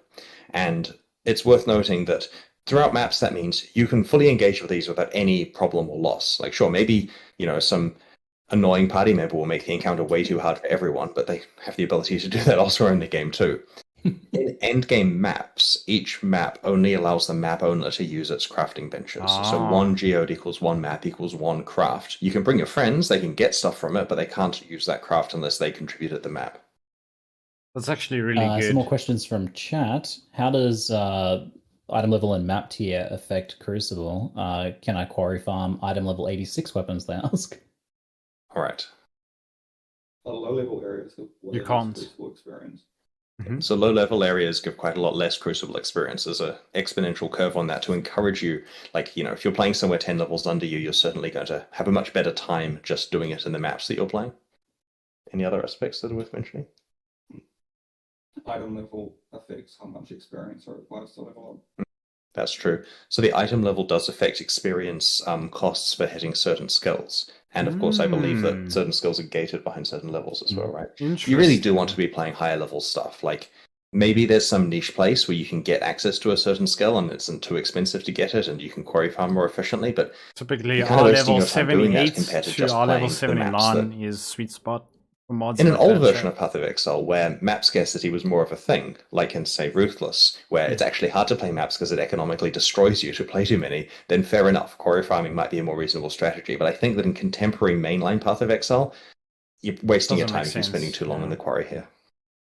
Now, the mobs that you spawn with the channeling of the Crucible, are these different to normal mobs, or are they enhanced versions of regular mobs? And either way, are they something that you can turn into a Spectre, for example? Summoner players would like to know. There's a few questions there. So they are actually themed around the properties of the item, which is interesting. Like, there's a light correlation between what you've got on the item you're channeling. There's some subtlety here, but they are special. And in general, for these leagues, we try to draw monsters from the pool that are in the area, or at least, the models of those monsters, just for memory reasons and so on. Is there anything else that's special about these monsters here, aside from the fact that they're quite a lot harder if you make the encounter hard? Yeah, they have new skills. And they are spectrable. Yeah, so all spectrable, all have new skills. There is essentially a separate set of Crucible monsters. None of that Maybe is new what I expected. specters? Yeah. I actually personally underestimated how important new monsters are for league design. Like, we've done a lot of these leagues, like 38 or 39, and if you sat me in a room alone without any other devs and got me to list what goes into a league, I forget new monsters. But a lot of people here realize it's critical to have it so the texture of the moment-to-moment combat with monsters does feel different than the rest of the game in a league, and so It doesn't that's feel been quite washed out. interesting. That's something that it honestly took me a lot of years of development of Path of Exile before I realized how important that was. You said the modifiers on the item affect what monsters spawn. That's such a clever, nuanced Tree modifiers, like Okay, what yeah. the tree that you're leveling up. Sure. You'll see what we mean. It's not a big deal. It's just cute. I mean, that's what I mean. Like, that's really cute. Like, it's a cute detail, a nuance that I wouldn't have expected. Neat. I know we're rushed to make these expansions in the cycle time we have, but we do get time to finish the details. And interestingly, this cycle has been 17 weeks, so we've had a few extra weeks to get it right. And yeah, I don't mean to prematurely curse anything, but we're actually looking at a pretty good place quality-wise. Like, the number of issues we have open in our tracker and the stress on the team is significantly lower than it has been at various points. Like, I think yesterday, when we're at the point where we would in the past have had 250 open issues, we're at 87 by my count. And so, I'm not seeing overtime being done outside of a little bit of preparation for the live stream the last few evenings. And so that's looking pretty good. I think Happy that stuff like the means we get a launch, good we're going to be game. hitting it with a bit of good time to spare content, and make sure I think. everything's good. That's excellent to hear. And details like that, nuances like that as well. I think they really add to the flavor of it. This weapon that you've been working on for a while is going to feel different to craft than a different weapon in a subtle way that you might not even put your finger on. And that's quite cool. So let's move on to a League revamps topic now. So the Breach revamp, I feel, is actually a really clever way of dealing with the issue of old content bloat, or of the game being too overwhelming for new players. Revamp older content, shift it up to a higher level where it's discovered later and less likely to overwhelm those newer players. Now, was this the intention here, or just a happy side effect? It's a happy side effect, but one that we definitely acknowledge. So the basic way that the Breach revamp happened was we started by saying, man, there are a lot of splinters in Breach, and it feels crap to click on every splinter, and they kind of are worthless because you're working towards a Breach Stone when you pick up a bunch of them, and that Breach Stone is going to be lower level than you are right now. You're not going to care about that Breach Stone. You're going to want to upgrade it multiple times before you can run it. So how do we fix this? We thought, wouldn't it be cool if splinters were rarer, so they're impactful and there's less clicks, and they actually led to something immediately good? And so we realized, oh look, let's take breach stones and just bump them up a bunch of levels and basically make breach stones themselves valuable, because in their current form it's based around an old version of Path of Exile. And then we realized we can just remove 3 tiers of breach stones in this case, and we just cascaded the chain of tidy ups from there until eventually breach is pitched at way more impactful, tighter than before, higher power level, more valuable splinters, and that's where we ended up. It's very good. Will you still have to do things like click breach hands in the thick of combat and pick up those kind of scattered drops afterwards?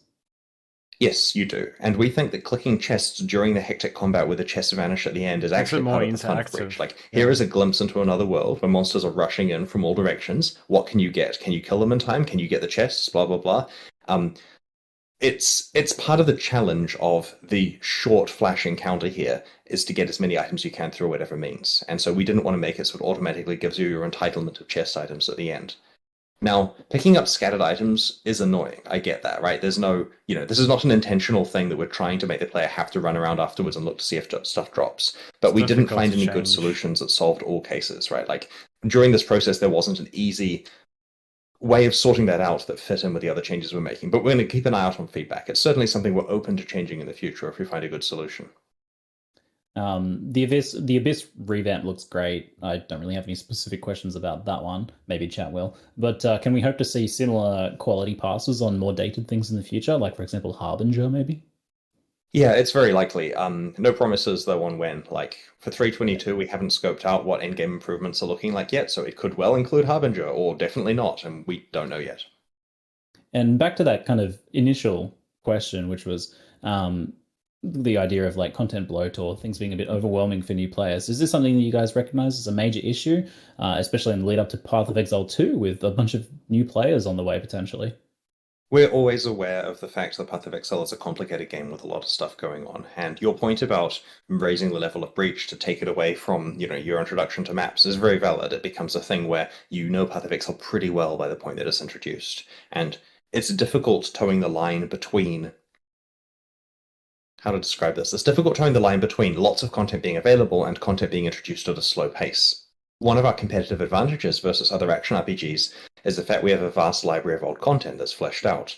But on the other hand, that can be a problem because for new players, when they have to understand 20 complicated systems or 50 complicated systems, it's sometimes easier to play other games that require less learning. So we're trying to make sure that many of these do actually feel pretty optional, and you get them, it's no problem for them to learn how Breach works several weeks into playing, potentially.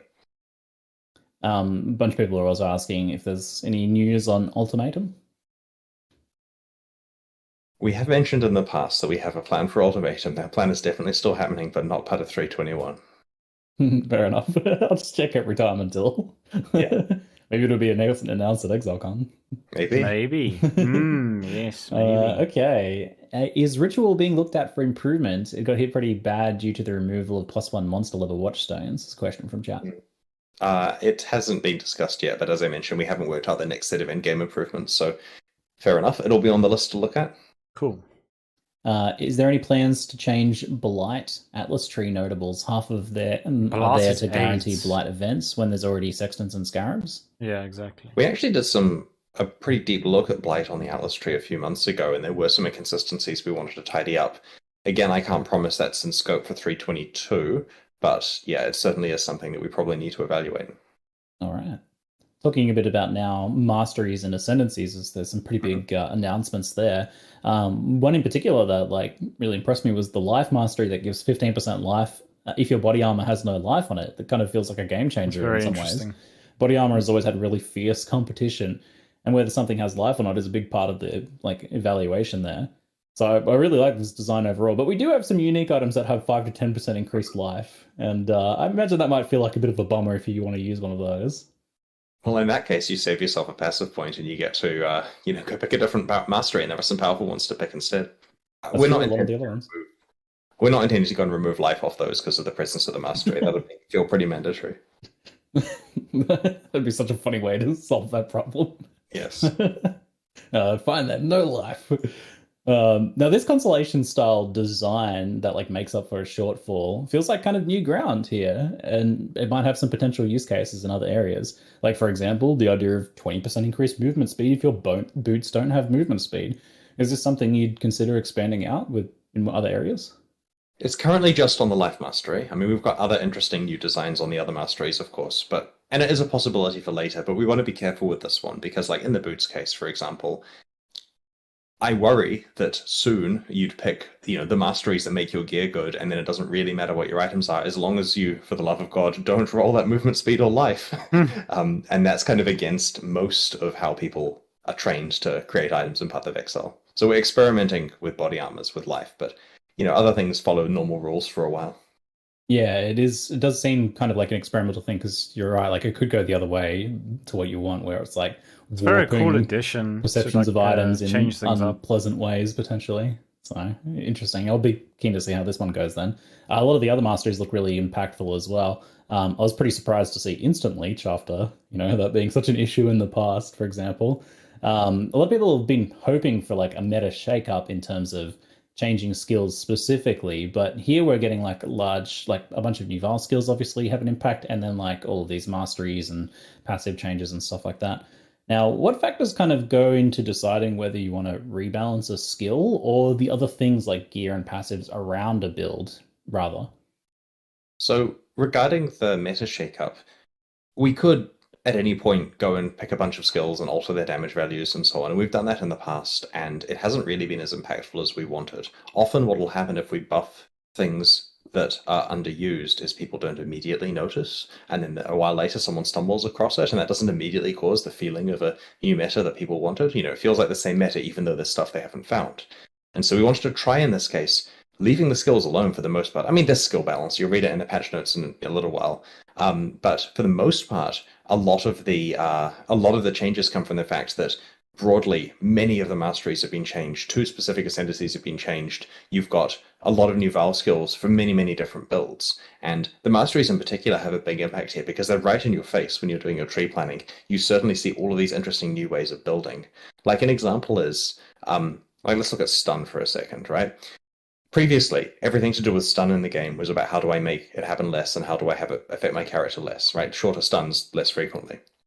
There's stun stuff now, which encourages you to get stunned if you want to build that way. There's a passive that gives you adrenaline for like 2 seconds per 100 milliseconds of stun, I think. Is that right? Yeah. So if you can find a way of having 350 milliseconds of stun inflicted on you every 7 seconds, then you get adrenaline permanently. And sure, that may not even be a good build, but it's a build you could do.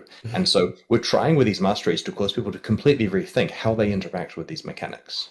To answer your question, though, really cool. about how what factors decide whether we rebalance a skill or other things, we haven't done a Passover mastery since they were first released, and so they weren't what we would call like modernized. And so before we go and just tweak numbers on a skill, we want to make sure that the supporting systems have been modernized. Like the breach thing, for example, which isn't a meta change, that had been a while before it had been modernized, and so it's sitting there just kind of out of whack with the rest of the game. It's not worth running until now. And so we wanted to make sure the masteries were really good scaffolding for builds before we went to tweak individual numbers. Very cool. I wanted to deep dive a little bit into the design theory behind Saboteur.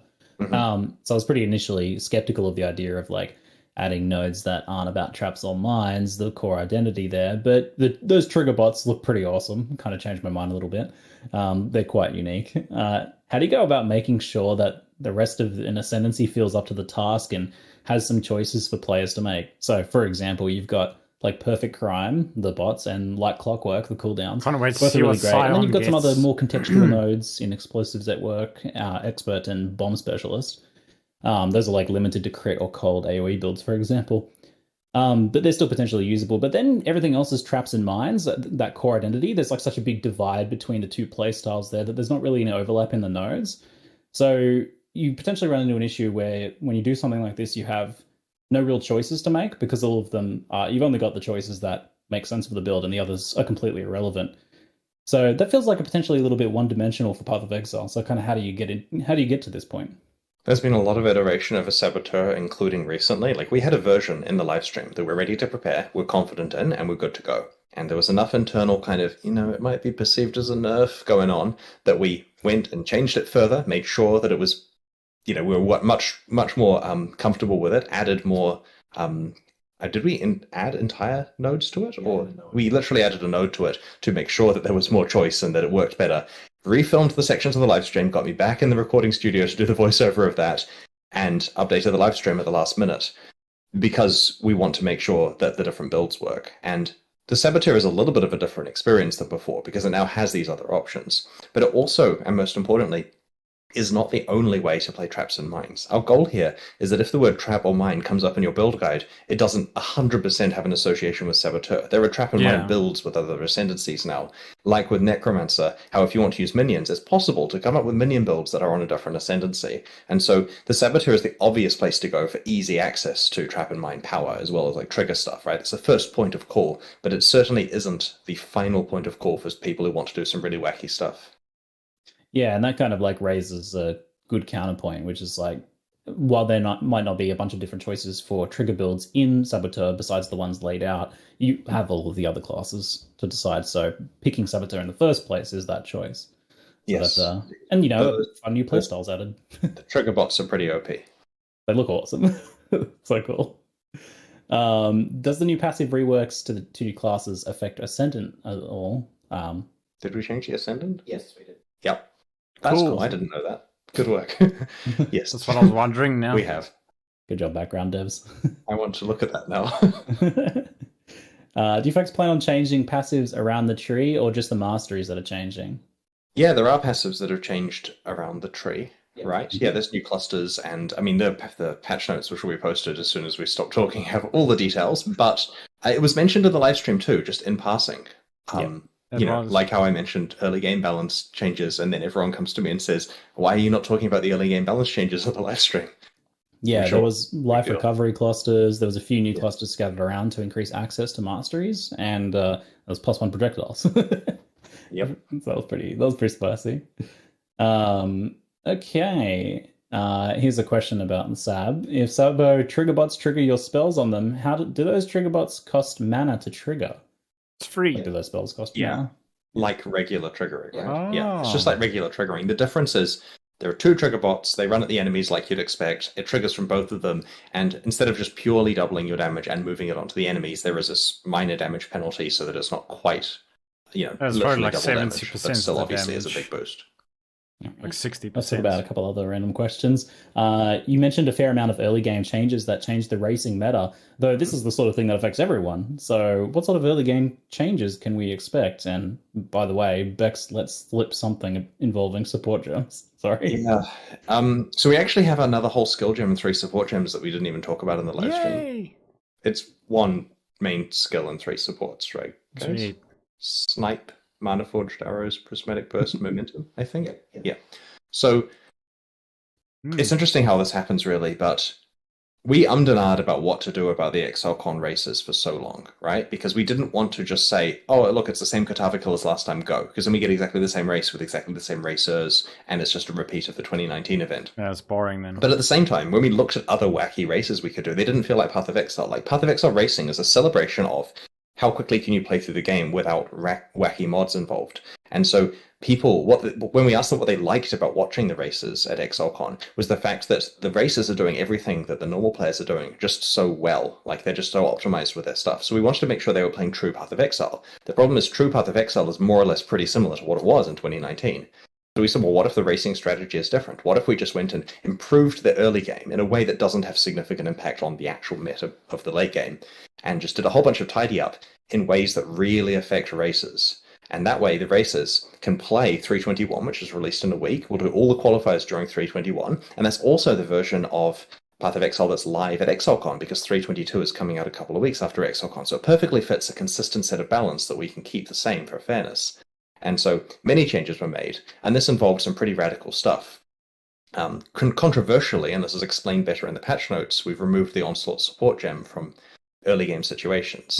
There's honestly, the patch notes do a much better job than I do of explaining it, but in return, other gems have been introduced which achieve similar goals to it. And so I'd recommend reading the patch notes for the full detail, but there are several new gems. And which do Onslaught's only affect really in-game valuable builds, and for there are now options Act 1, available. 2, and 3. The favorite one that I was reading about recently was this cool, like, semi-active, semi-support gem, which is called Snipe, which our internal description that has probably been improved since this was written was channel to charge up your bow, gaining stages. Release to trigger 1 linked bow skill for each stage gained. Ooh, few for other each caveats. stage And game. so basically you can channel and then release a bunch of bow skills at the same time. So cool stuff like that has come out of this. And yeah, it's, balance changes. There's going to be some nerfs in there. There's going to be some buffs, but they do not have a large impact on endgame Path of Exile. So do, when reading the patch notes, take it with a bit of a grain of salt at the fact that it's aimed at the early game. This is interesting because, like, in the past, the idea was talked about of having like some skills that were like the low level ones, and then potentially would transition them out of it. But it's not something that's really true to Path of Exile very often. Like, most of the time, most things that you can use in early game are end game viable as well. So this is kind of more a design of having some things that potentially are very early game and not really necessarily intended for late game. Yeah. Do you think you'll explore like skills more in that realm in the future as well? And is that, I don't know, something that Path of Exile 2 will feature more? Well, Path of Exile 2 gives us an opportunity to somewhat tidy up what skills there are, and we're moving things around between levels and basically having a chance to, because it's a game that obviously involves many changes, having a chance to actually review stuff. So that helps with us working out what are the early and high versions of things. Obviously, we can make those changes in current Path of Exile 1. It's just that it comes at a cost where we take something and break it for high levels, or take it away from early levels and suddenly build, say, hey, I was using that. And, there's certainly a live cost to that. Now, I see a few things come up in chat repeatedly, so I'll touch on those. Some other Ascendancy players. What was that? I was asking, they want us to log in. Yeah, certainly that. Log the fuck in, dude. There's a few other Ascendancy players who want reassurance that their Ascendancy will be addressed. I see Gladiator mentioned a lot. Yeah, we could list the 17 Ascendancies. We don't yet know which ones are coming. Shall I tell a story? Okay, I'm going to tell you a story. Sorry, everyone who's on patch notes. We're getting story time instead. We wanted to nerf all the Ascendancies in Ruthless for power reasons. And so we looked into what that would involve. Pretty quick numeric nerfs. And while doing so, we came up with a whole bunch of new interesting stats. And we said, okay, well, we cannot release these stats in just Ruthless. right? Because that would be crazy. The community who already have low patience for any Ruthless stuff that we do would certainly find it unfair that we gave Ruthless a bunch of new interesting tools alongside a pile of nerfs. So we said, why don't we change all the ascendancies in the core game to use these new stats as well? Not nerfing them, just making them like we've done with the Pathfinder and the Saboteur here. And so we started on that. And the plan was to do about half the ascendancies in 3.21, and then also do all the Ruthless ones at the same time, figuring that's fair because there's enough stuff given to the base game. Unfortunately, we didn't get it to a state where it would actually be releasable. Many of those ascendancies were going well, but they weren't quite finished. You know, the internal feedback was to the point where it felt a little bit like a nerf in some cases, or it felt too much like a buff, or we weren't quite there. We obviously can't release it unless we've had time. So then we had a situation where we're really happy with Pathfinder and Saboteur. They're going great. And all the Ruthless ones are sitting there with new stats on them. And so we intentionally undid all the Ruthless changes there to stop there being an outcry, and so that we get more time to sit on it and work out what we're doing in the base game. And so the intention is that we do have stockpiled a large number of ascendancy changes from when we get time to do it properly, which hopefully will include many in 3.22. And we just have to work out politically what we do with said Ruthless changes, because I would love to release them. I mean, they're not quite ready. Like, I'm not saying we want permission to put them in 3.21, but we're at some stage likely to debut that set of stuff, because we do feel the power level of ascendancies and Ruthless is too high relative to items. And so, long story short, in answer to the question of when do the other ascendancy classes get some love, the love is half done. And so, yeah, it's coming. The political intricacies at play here. Yeah, it's just, the problem is, like, while this expansion ended up with a lot of balance changes, and we're not worried about that, there was a time period when we hadn't piled in so many balance changes where it looked like half the work went towards Ruthless. And that's not a good look, because it's done for the purpose of the core game. It's just if you release it in Ruthless first, you just upset everyone for no reason. And so there's a bit of politics with that, but at the same time, we definitely want to make sure that all the players feel equally valued. Yep. Since you brought it up, let's chat Ruthless a little bit briefly. Will it have its own unique cosmetic rewards now that it's getting challenges? And if so, how many? It has the same cosmetic rewards as the base game. This is another case here of trying to go for fairness. You can either earn the cool armor set by playing regular Path of Exile or by playing Ruthless. I don't know which is easier. There are fewer challenges in Ruthless, but it's quite hard to do those in Ruthless. Mm-hmm. So, yeah, it's difficult to say. I recommend working out what your capabilities are and doing it in that mode. And there is a different totem flag. So if you do complete the challenges in Ruthless and in the base game, you technically get 2 hideout totems to show that you did. Oh, that's pretty neat. A bunch of people have had a chance to play Ruthless and try it out. There's been some discussion of the difficulty and whether it's a fun type of difficulty or rather where it's just slower. How do you feel about the initial version of how it's played out and the types of challenge that it offers? We really like it internally. It emphasizes how fun items can be to find when you're desperately craving upgrades. Like, I get that it's not for everyone, they don't have to play it, but it's an experience of overcoming scarcity and feeling every upgrade to your character that we think is a really valuable thing.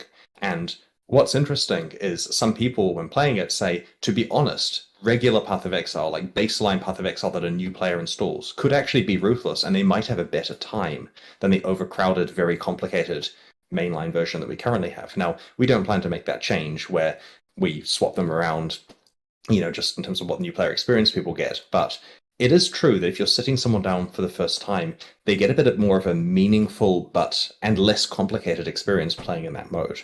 Having said that, it's still an experiment, it's still a passion project that we're tinkering away with, but it also educates us a lot on the appropriate balance for item mods and how, like the fact that Eternal Orbs could come back, for example, is a realization we made that was actually pretty cool. And looking at the consequences of the different types of crafting and how they interact has been very instrumental for us. And this is all important because we have to get this stuff right with, the upcoming Path of Exile 2 balance, right? We have to make sure the Path of Exile 2 is balanced as a great game from the start. It's almost like it's a useful dev tool more than anything in that regard. Yeah, and there's a growing community of people enjoying it, which is why we've got the boss kill race happening in Ruthless. I know that'll be controversial to some players who don't particularly want to play it, but they weren't going to win that race anyway, right? Like, the people who are going to win that race know why we're putting it in Ruthless. Oh, no. That's some shots fired right there. I believe it is winnable. Like, to emphasize here, Ruthless, Solo Self-Found, Hardcore, both pinnacle bosses. Right? That's hard. Uber. Yeah. There's a ticking clock before those Exocon tickets aren't valid anymore, right? The event. would take Took me that them a entire month time to in get there, that's for normal. sure. Soft call to For my kill own them. experience, A a lot month of the chat. early game feelings I had echoed what you were talking about with like the changes were very effective in making you really like feel gear upgrades and think about how you play your character, and those sorts of challenge changes were really effective. For me though, where it fell apart was actually at that end game, where the scarcity, the economy, and the map drops were so slow that even when I felt ready, I couldn't really progress in endgame at what I felt like it was a reasonable pace. Even dedicating the entirety of my currency supply towards maps. I was still kind of blanking and dropping back down to low white tier maps. And I've seen plenty of people break through this wall, so it's certainly possible, but it is slow and it bears mentioning, I think. How do you feel about like the end game progression there? So we've made some adjustments to this in 3.21, but we don't want to overshoot the mark. Like, we don't want to just dramatically swing something in a way that makes maps sustain too easy. It is intentional that maintaining the highest maps requires significant economic sacrifice in Ruthless, which, as you say, some people can break through, but it's essentially the case that you almost have to just pay, a very high price to be playing red maps repeatedly. And that's in the right direction for Ruthless, and we do want it to be a little more accessible than it currently is. So I'm hoping the changes in 3.21 do help a bit there, but we'll keep nudging it. We just don't want to accidentally get it to the point where everyone's got expectations of sitting in red maps like they do in the base game. All right, so potentially some smaller changes there, fine-tuning things out. The Atlas tree is different in Ruthless. Chat wants to know if we'll be getting gateways there as well. Yep. Cool. Very nice. We have a random eclectic mix of chat questions now, so I'm just going to jump straight into these. I have not seen what they are yet, so let's have a go. Lucky Dip. Do we need to equip the weapon to level it in Crucible, or can we use any weapon in our inventory? It has to be equipped, but it can be on your weapon swap. The intention here is that you can't be playing, say, a bow character and have some really high-level wand that you're necessarily working on without sacrifice. You are making things for you. And this is also so that it's a really good decision. You're guaranteed to be carrying the item around with you. You're not having to sacrifice inventory space for it. There's a bunch of things that went into that decision, but essentially, stick the item on your weapon swap if it's not the primary one you're currently using. Does that work if the item's disabled? Because you can do some stuff where you like put an Astramentus on and then equip the item and then take the Astramentus off and it goes red, but it's still equipped. We'll find out. Okay. Now chat's just doing the classic Q&A thing where they're spamming melee ? Like there's a question there. You do know that questions involve a few more words than that usually, but maybe that's enough for you to work off. Melee? So in the last expansion, we intentionally introduced a large number of Val skills and some other melee changes. And so the intention with the melee Val skills was to raise the power level of all of those skills, because periodically you get to play them in God mode for a few seconds. And we haven't made as many melee changes in this particular release here, and that's partly because there are, the other 90% of players also would like balance changes. So I feel like the definitely have it on the radar to keep everything an eye on, but there's nothing else in 3.21 apart from what you'll see in the patch notes rather soon. More than good enough. Yep. So advanced skills and masteries and a couple fine tunes here. So have a read in a second when I stop talking. What happens if you animate a weapon with a crucible tree? Nothing. It works. Wait, oh, the new what? level. From Path of Exile? You can animate a I weapon expected it to work actually. with the tree. I'm impressed because Wait, I imagine there's some complicated things there, but I shouldn't have done a dev check there. I should have eye contact with the camera. It works, and then quickly, they scurry to make it work. Even things that like allocate passives, does that work? Because they don't have a passive tree, right? Surely those don't work. There's the ones that make sense for it to work will work, but I don't think. I'll like Master Fletcher, for example, right? Oh. It should work. It should work. Like at the end of the day, right? Animated guardians and animated weapons are just like entities that get stats, right? Like if you give an animated weapon +1 arrows or something, it's going to fire +1 arrows, like a monster player would. Yeah, excuse me, chat. You're giving it a passive that then gives the +1 arrows. That implies they have a passive tree. Does that imply they have a soul? Oh, it's technically that we're not giving it the passive. We're giving it the stat and we're calling it the passive. But we're getting into like internals here. Maybe we are going. Anyway, we're fine. It'll work. Do animate guardians have souls? That raises ethical questions. Some players. Oh god, okay. Does things like pack size affect Crucible? I assume map modifiers will in general. Yes. So here's an interesting one. The items that are shown in the live stream do include pack size on those the rare maps there, and that doesn't affect the Yeah, so in the in-game area, pack size doesn't exist. In regular maps, pack size does influence the value of the monsters being spawned. Right, okay. Yeah, so the bit I was getting at was more of a side point, which is that pack size doesn't exist on the endgame maps that, the Crucible specific ones. The pictures on the live stream do show it. That's because we hadn't removed it at that stage, and this is because it had no way of really juicing up the size of the encounters you're finding there, so we went with quantum rarity instead. With regard to the base game, if you get pack size on your maps, it will increase the value of the Crucible monsters and their encounters, so it is beneficial to have it. That's really good.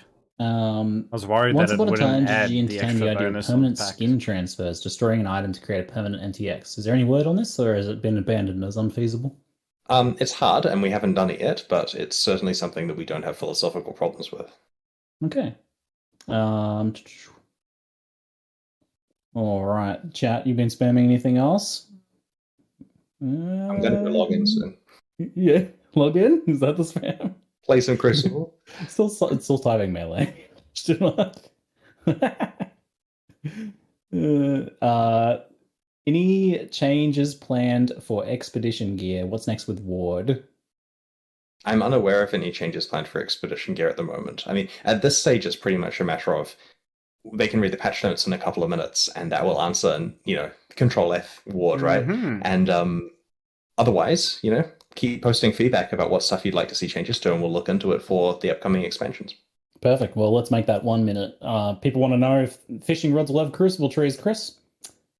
I'm not going to answer that. I'm going to let them work it out. Right? Perfect. All right. Thank you very much for your time, Chris. Thanks Are for you your welcome? Q&A. It's been great. Pleasure as always. Thanks so much. All right. See you fun folks later. Bye-bye. Sweet. Yo, chat. This league's gonna be fucking cool, dudes. I'll tell you that for sure.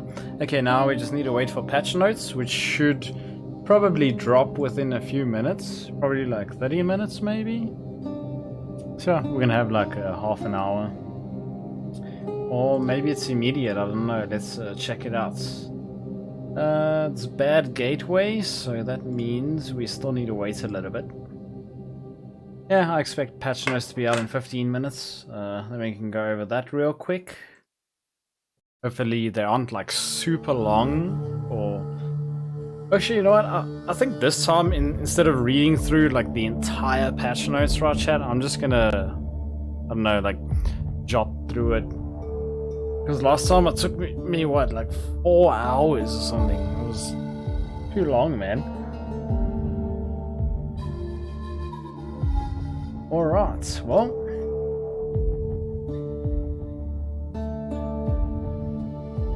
One thing I can say for sure, chat, is the fact that you can put like a little mini skill tree onto your weapons.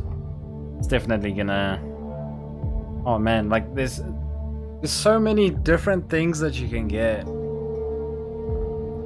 Oh shit, this makes me question whether or not I still want to play my Sparker for League Start. Maybe I should do a cock build. Saboteur cock. That sounds a bit wrong.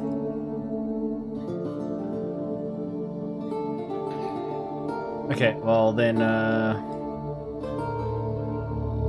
that is that.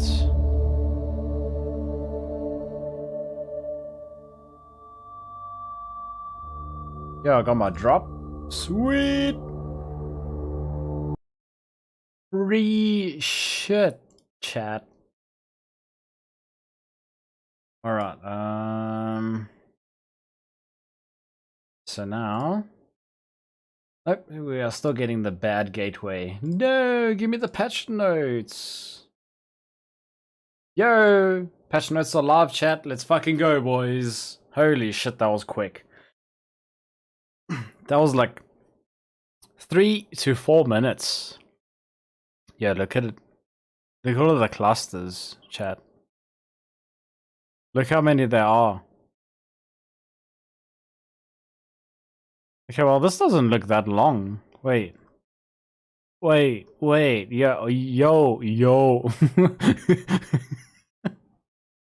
It's still going! Oh shit, dude. Yeah, that's crazy, man. That's some funny shit right there. Well then, cool. So I'm gonna take a quick 5-minute break, chat. I need to pee and get some coffee. I'm pretty thirsty right now. And then we're gonna go through the patch notes real quick. Probably take an hour, maybe 2 hours. I don't know. Don't want to take too long on them, obviously. And then I think my cam is still far near in the corner, yeah. I think all I'm gonna have to do is just make this shit a bit bigger. Then we can all read it together easily. Alright, chat. So I'll be right back in 5 minutes. Yeah. Oh man, I'm so hyped.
Yo, chat, I am back. Wow. My stomach decided, nope, I'm done for, dude. Alright.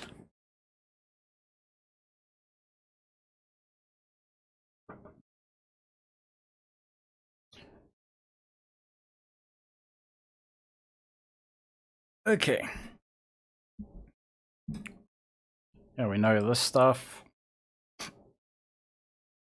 In-game takes place in the Forge of the Titans. Alright, so yeah, we know all of that. So the new Vol skill gems is Vol Absolution, Vol Animate Weapon. Yo, Vol Animate Weapon is going to be an interesting thing. Because... oh shit, you know what?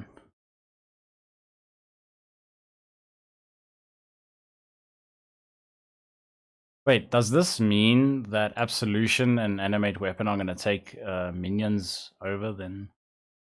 Nah, there's no ways. SRS is still king. The Vol Arctic Armor I'm very excited for, especially for the fact that you can become like immune. So for bossing, that is really, really cool. Don't know how well it'll work. Vol Domination is pretty cool as well. The Vol Firestorm is going to be probably one of the worst FPS killers ever, I'm expecting. Probably. Right, chat? The Vol Ice Shots and Lightning Arrow looked really cool. The Vol Reap, I don't know about the Pool of Blood. Vol Rejuvenation, sorry, yo. We're going into an era of life regen and energy shield regen, chat. Yeah. And then, yeah, the gateways on the Atlas passive skill tree is really, really cool. The fact that you no longer have to travel to the other side to pick up nodes that you want. You can just like teleport there and then allocate. Looking forward to experimenting with the Atlas tree. It's going to be a lot of interesting things to do. Oh yeah, the snap skill. So it's to channel to charge up your bow, gaining stages, release the trigger once supported bow skill for each stage. So I'm guessing it probably has like a maximum of 5 stages, right? Because or 4, I don't know. If there are no supported skills, but at least one stage was gained, the skill will fire its own arrow instead. Cannot be used by totems. Interesting. Wonder why they made it so. Wonder. Dexterity and int support gem, Mana Forged Arrows. Supports bow attack skills, causing them to trigger when you spent an amount of total mana on other bow attacks based on the supported skills mana cost. It's based on the mana cost, okay. So you can't like you can't niche it by having super high mana costs. Do more damage based on their mana cost. Oh, they deal more damage based on the mana. Okay. So you can still scale with mana. Interesting. Maybe it's a mana and bow error with cock or something, I don't know. New in supports is Prismatic Burst. So it supports just attacks, causing them to trigger the Prismatic Burst spell. Cannot support triggered attacks or attacks caused by things other than you. That's good. Causing them to trigger the Prismatic Burst. Cannot modify the skills or minions. Chooses an element at random and deals damage of that type in an area. Having higher strength makes it more likely to choose fire, dex with cold, and obviously intelligence with lightning. Makes sense. That's pretty cool. That's like a new addition to the Shockwave support gem, chat. Pretty cool. Dex and Strength gem, momentum supports attack skills that aren't triggered. Using those skills will grant momentum, which is lost when you move, including teleporting. Huh? Will grant momentum. Be interesting to see what it actually does give. Yo, 10 new uniques. 5 div cards, sweet. Following currencies now have a stack size of 20. Alks, Vol Orb, Chaos, Tainted Chaos, Outreach Chaos, and Veiled Chaos. Okay. Items now persist in the vendor's shops for multiple levels so that you have a chance to buy them before they vanish. Each time you level up, the oldest items are removed and some new ones are added. You can also now rarely find rare items at vendors. Cool. Incrementally improve sound, art effects, and obviously the environments. So yeah, the breach revamp is the pacing, the number of splinters. Now is affected by increases and reductions to quant. That's okay-ish. Experience gained from killing breach monsters has been reduced. Number of breach, yeah. Splinters dropped by bosses have been reduced as well. Rework of the breach stones. More goodness. Normal upgrading of breach stones, pretty much. Still the same thing. Housecraft changing still. Trail research safe house rewards are now map device crafting options that can be used on breach stones. Wow. Breach stones now have their own item class. It's breach stone. Who would have guessed? That's pretty funny shit. Enchant modifier, okay, yeah. Got the rate, alright. So just notable passives. They halved the amounts, alright, that's fun.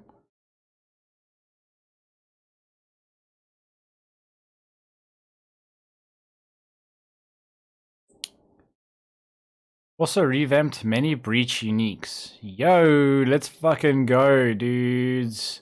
The Red Dream unique jewel now has 6 to 10% fire as chaos. Ooh.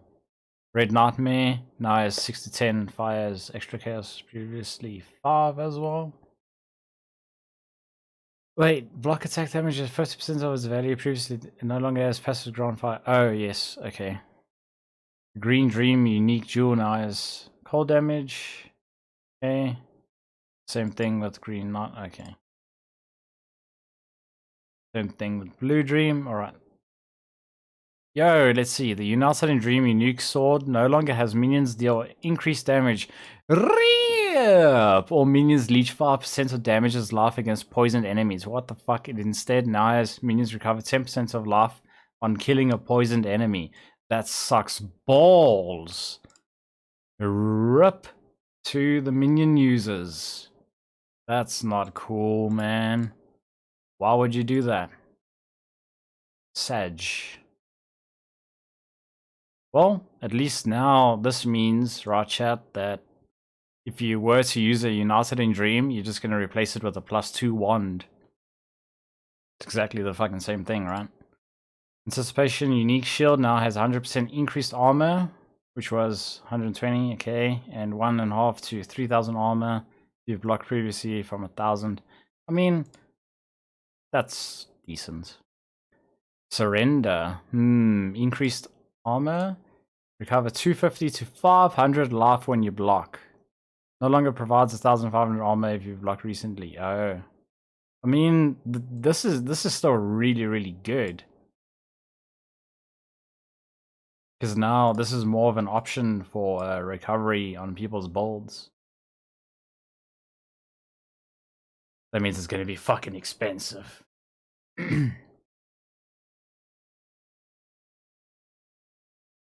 Well, it's going to be pretty expensive.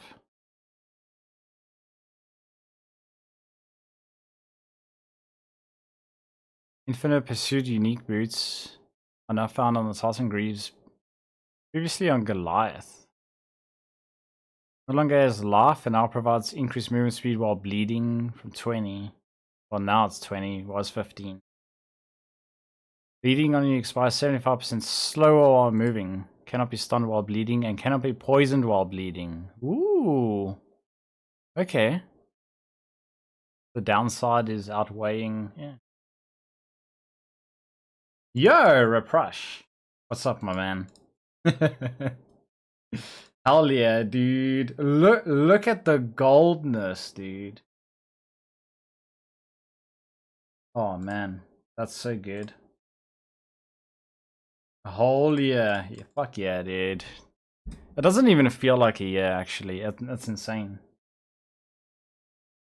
But lucky enough, right? I am back for good.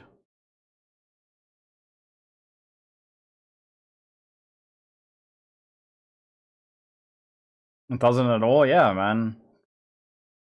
For me, it feels like a year passed by in what, like 3 months or some shit. I don't know. Time is something that we just don't understand anymore. Yeah, the red trail now have laugh increase. Then it provides 30% increased movement speed flat. That's pretty good for like early on, I guess. Unitul's Kiss unique axe is now found as a Vol axe base top. Okay.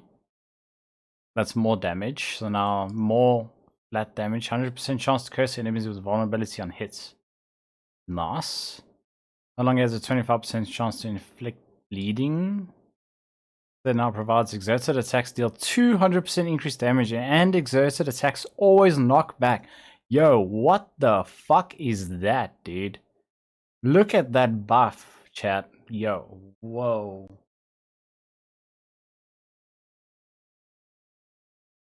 %200% increased damage off of exerted attacks.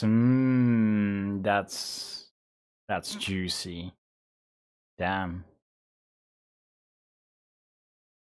Unitul's Embrace. No longer has attacks chance to inflict bleeding.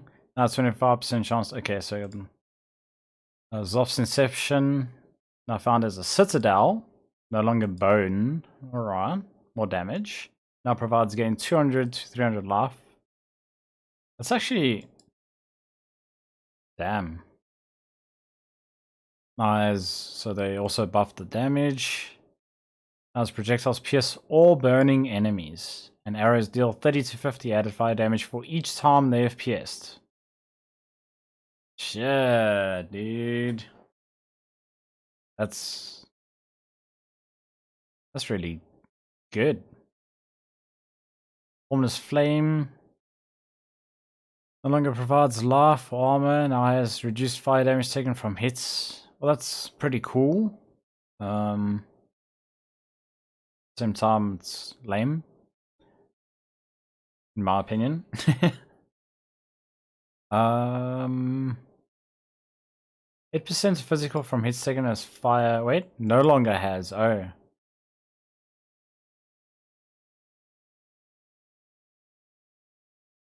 Life is increased by overcapped fire resistance.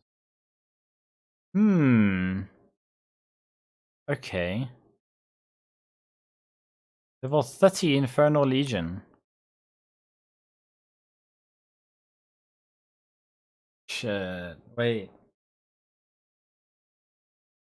You can use this for a Skitterbot build. For sure. Anyways, Zoph's Heart no longer has cover enemies in ash. Instead, it now has nearby enemies are covered in ash. Yay! That's a buff. Talborn unique. Non-opal. No longer has cast speed or the added cold to spells per power charge. Now has flat cold damage to spells and has cold exposure you inflict applies extra negative 12 cold rays. It's actually really good for early on. Tal 4 unique wand is now found on Opal 2. Now has 10 to 20% increased cast speed. Slot buff. No longer has increased cold damage per frenzy charge, so now adds flat cold damage to spells. Okay. I mean...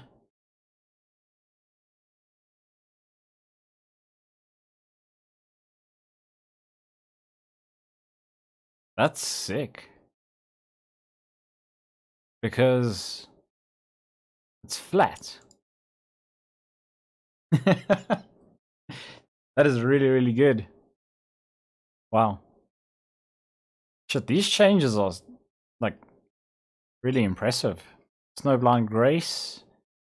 Now I found it as Zodiac. Cool. That means we get some more evasion rating out of it. No longer has evasion rating is increased by overcaps cold res, dex, or chance to suppress. Instead now has 10 to 15% increased dexterity, 50% increased Arctic armor buff effect, which was previously 25%. And Arctic armor has no reservation.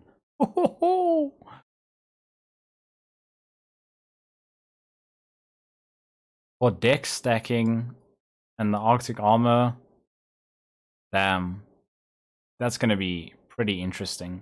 Especially considering that it's a body armor, right, chat? That can be paired with the mastery, whereby you lose life and that shit from chests.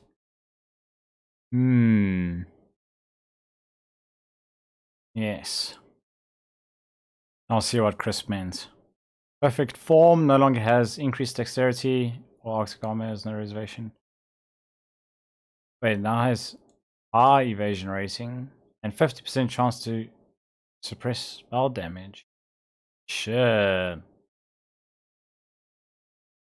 Another perfect fucking body armor, and even the name perfect form.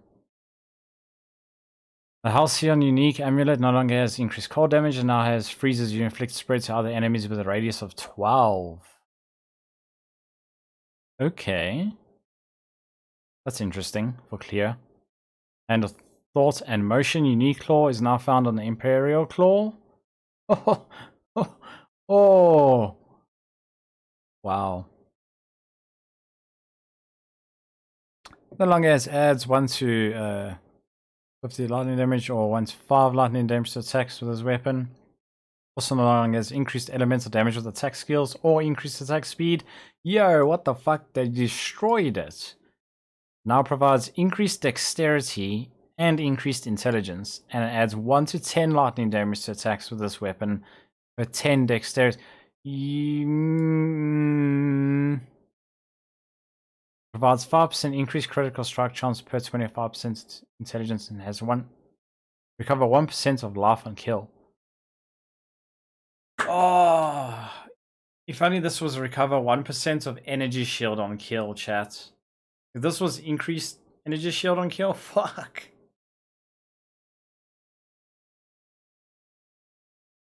I could have made something so good. I still can though. Because with dex stacking, it's a lot easier with Molten Strike than it is with Int. The scale of extra damage with accuracy and shit. Can get the crit chance and that from Int. I don't know. Yeah, the normal Hand of Wisdom has reduced. No longer has the increased elemental damage. Has 1% attack damage each as life. That's lame. Ashes Mirror. No longer has the life or provides shock reflection. Now has increased energy shield, so extra ES. That's always good. And shock shield inflicts spread to other enemies. Okay. I mean, losing the life for the extra ES and then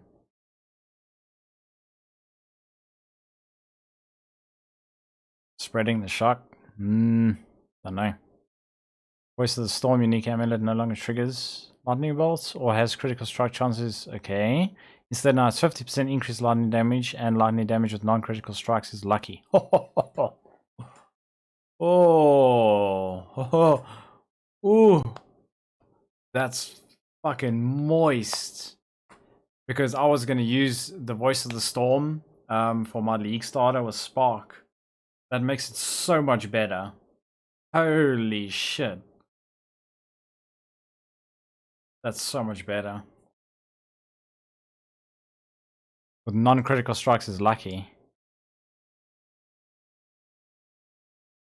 How much crit was it? I had like 60%, I think. I don't know if that will be a good choice then. I'll find out. Quiet the Storm no longer has increased. Now triggers level 30 lightning bolt when you deal a critical strike. Shit, dude. Level 30 lightning bolt from level 12. Damn. Shocked the shit out of people. So yeah, Abysses always contain a lich, and obviously it's not, well, it's rarer than before, yeah. Wait, so the fact that it always has a lich, right, chat? You take all of the nodes on the tree. Does this mean that obtaining a Amanamu's Gaze is going to be even easier? Possibly a thing to try farm early league, get some currency, I don't know. So yeah, the Stygian Spires spawn in place of the troves, and then the shit, well, the loot just falls out. Ulamin has their life increased. Uses cleave from further away. The speed of the projectiles has been reduced. Alright. So yeah, it just looks like laugh and laugh.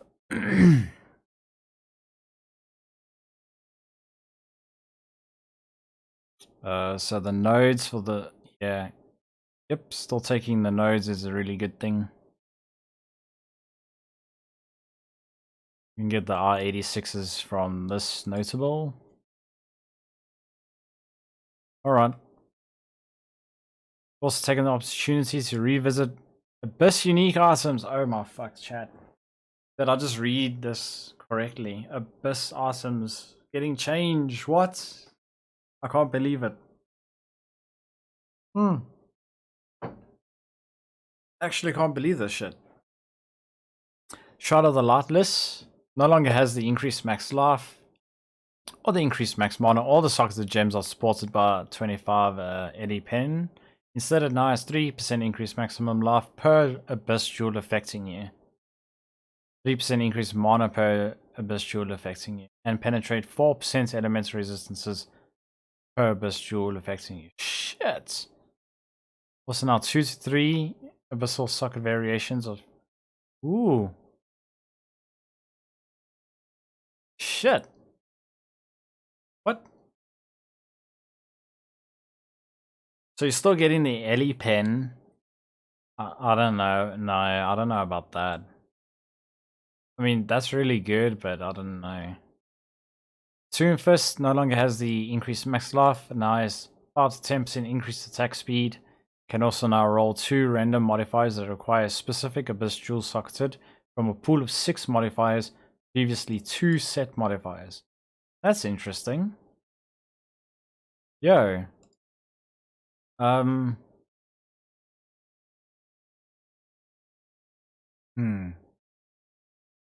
Most important one now is Light Poacher. No longer has recover life when you lose a spirit charge.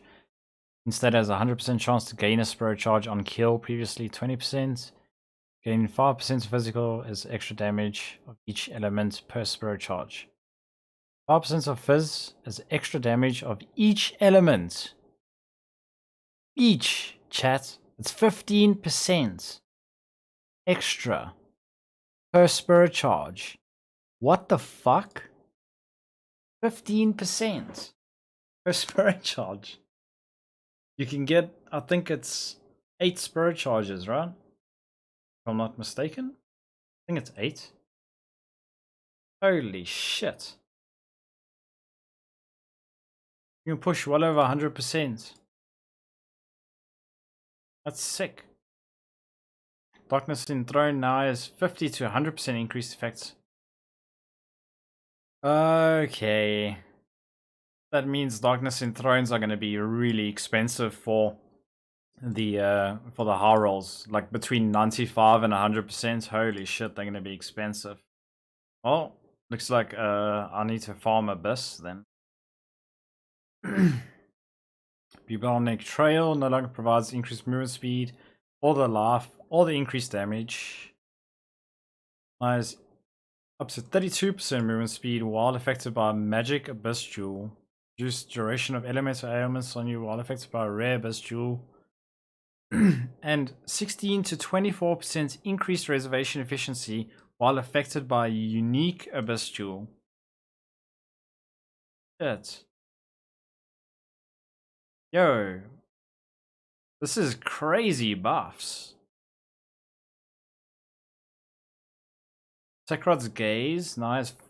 40% increased main hand critical strike chance per meter Sarju. Up to a maximum of 200%. Woo! And 20% to offhand critical strike multiplier per meter is up to a maximum of 100. Oh man, that's that's really good. The Abyss Scarabs have been reviewed to account for these changes. Alright. Yo, they didn't touch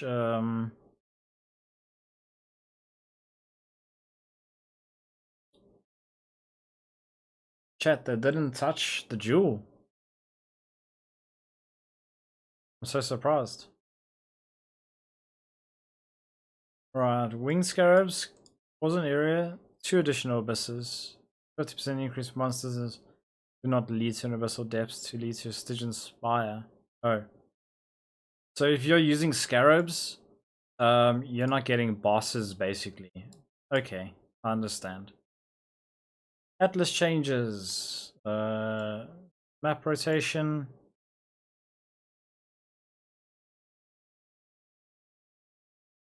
Wait. We're getting beach back and lake. Damn, we get tower. Yay, tropical island again. HoAG. Can do some what's the name farming.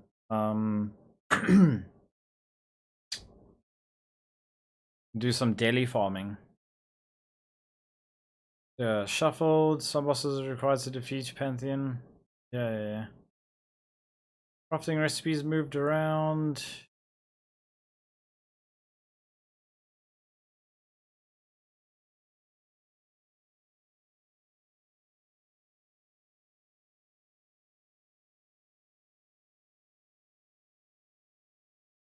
Added a series of new profane modifiers that can roll on maps, logbooks, delve biomes, and heist contracts. Cool. These modifiers cause monsters to deal extra physical as chaos and cause monsters to inflict withered for 2 seconds on hit. Yo, dude. Okay.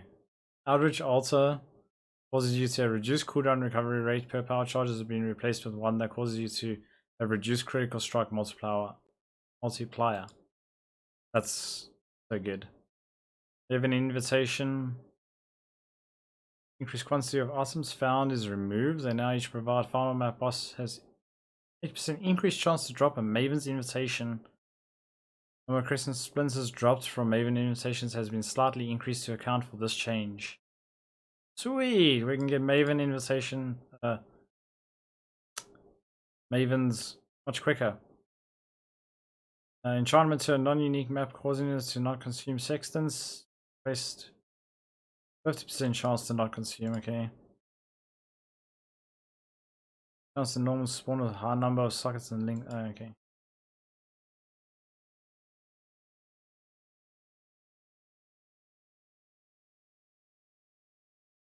Introduced a new recovery mastery which replaces the life mastery in vampirism, infused flesh, and hearty. Just a new stun mastery, yeah, I remember that being good.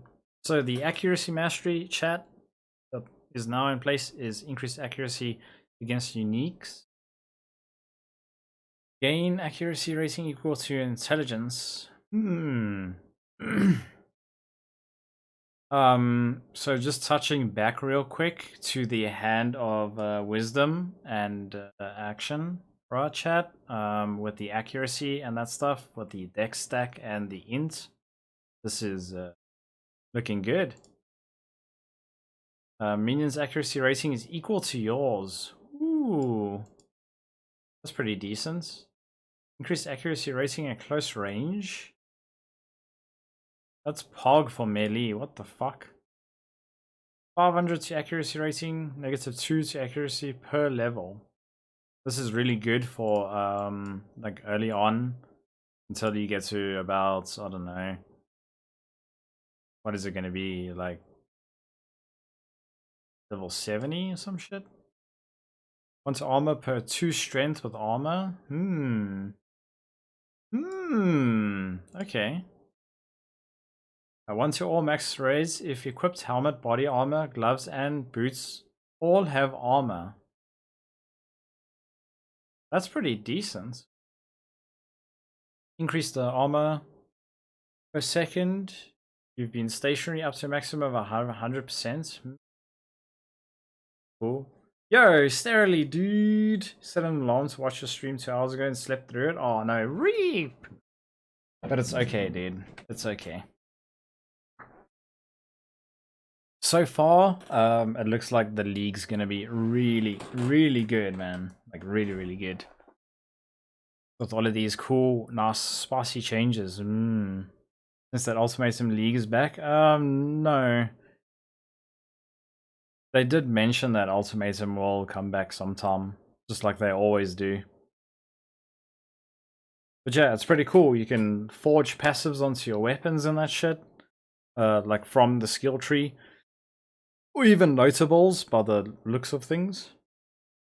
And then you can combine like 2 weapons, so you can combine these skill trees together and get like combo shit, or you can just get trash. I'm dying to see how it's going to work out when you like combine stuff in the league. Mechanics remind you of Ultimatum, where you just kill monsters you spawn in one area. Yeah. It also reminds me very much so of like a Ritual in a way, but then on top of Ritual with a little bit of like, I guess you can say, a delirium effect, because of how the monsters and everything gets a lot stronger the whole time. Really, really cool. So 100% increased armor from boots and gloves. I mean, that's okay.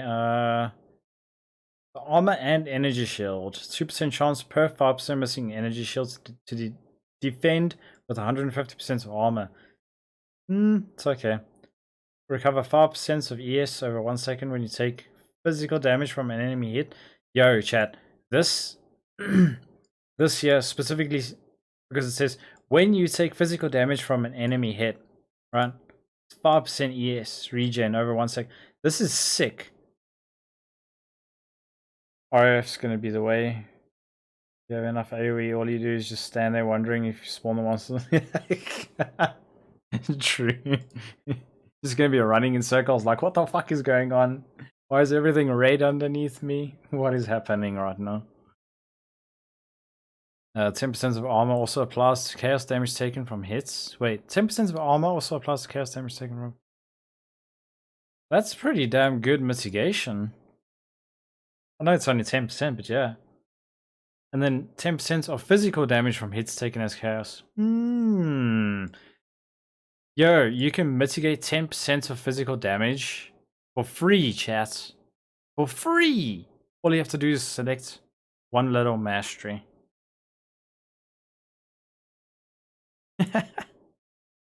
That's really cool.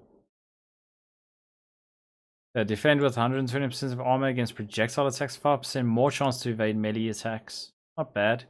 Increase stun and block recovery. I mean, every 4 seconds, regenerate life equal to 1% of armor and evasion rating. Every 4 seconds. So technically every 3 seconds. Because its uptime is 1, right? You have downtime of 3 seconds. That's not bad. You have a shit ton of armor and evasion. Yo, this will be really good if you're a trickster, chat. Oh, no. Never mind. Yeah, no. I'm right. Juggernaut is not gonna die. For sure it's not. Increased evasion rating if you have been hit recently. Increased armor if you haven't been hit recently. Okay. Immune to poison if equipped helmet has higher evasion rating than armor. Immune to bleeding if equipped helmet has higher armor than evasion rating. Ah, counteractive. Alright. Non-vol skills target one additional nearby enemy. Wow, amazing. Gain adrenaline for 1 second when you change stance. I mean, who the fuck is gonna spam their stance? I don't know. Maybe it's just me. Monsters cannot block your attacks. This is sick. Monsters cannot block your attacks. Especially if you're melee. Oh shit. That's really good. Increase attack speed per enemy in close range. That's pretty damn good for mapping. Niche sandstorm users? Yeah, dude. Just spam the shit out of your stances. Nearby enemies are intimidated while you have rage. This is really good. So for mapping, that's excellent. This is really, really good. Final, wait. 25% more spell damage if you've been stunned while casting recently. Okay, increase cast speed for each different non-instant spell you've cast recently. Each different non-instance you've cast. Huh. 25% chance to open nearby chests when you cast a spell. Wait, what? 25% chance to open nearby chests when you cast this. No. Excuse me, GGG. This is. This is not beneficial to any skills. Yeah, the temple map of Cyclone. Oh, yes. And at Zero's Vault shit too, yeah. Still 25% chance to open your chest when you cast a spell. No, man, come on. I don't know if they're trolling there or if that's just for a giggle. That's pretty cool. Chaos Mastery recover 1% of life per wither debuff on each enemy you kill. 1% of life per wither debuff. What the fuck? If you've got 10 wither debuffs on just one enemy. Well, let's just say 4. It's 4%. Then say you're killing 10 enemies. Eh? You're recovering 40% of life. So if you're killing 100, 400% of life. Nah.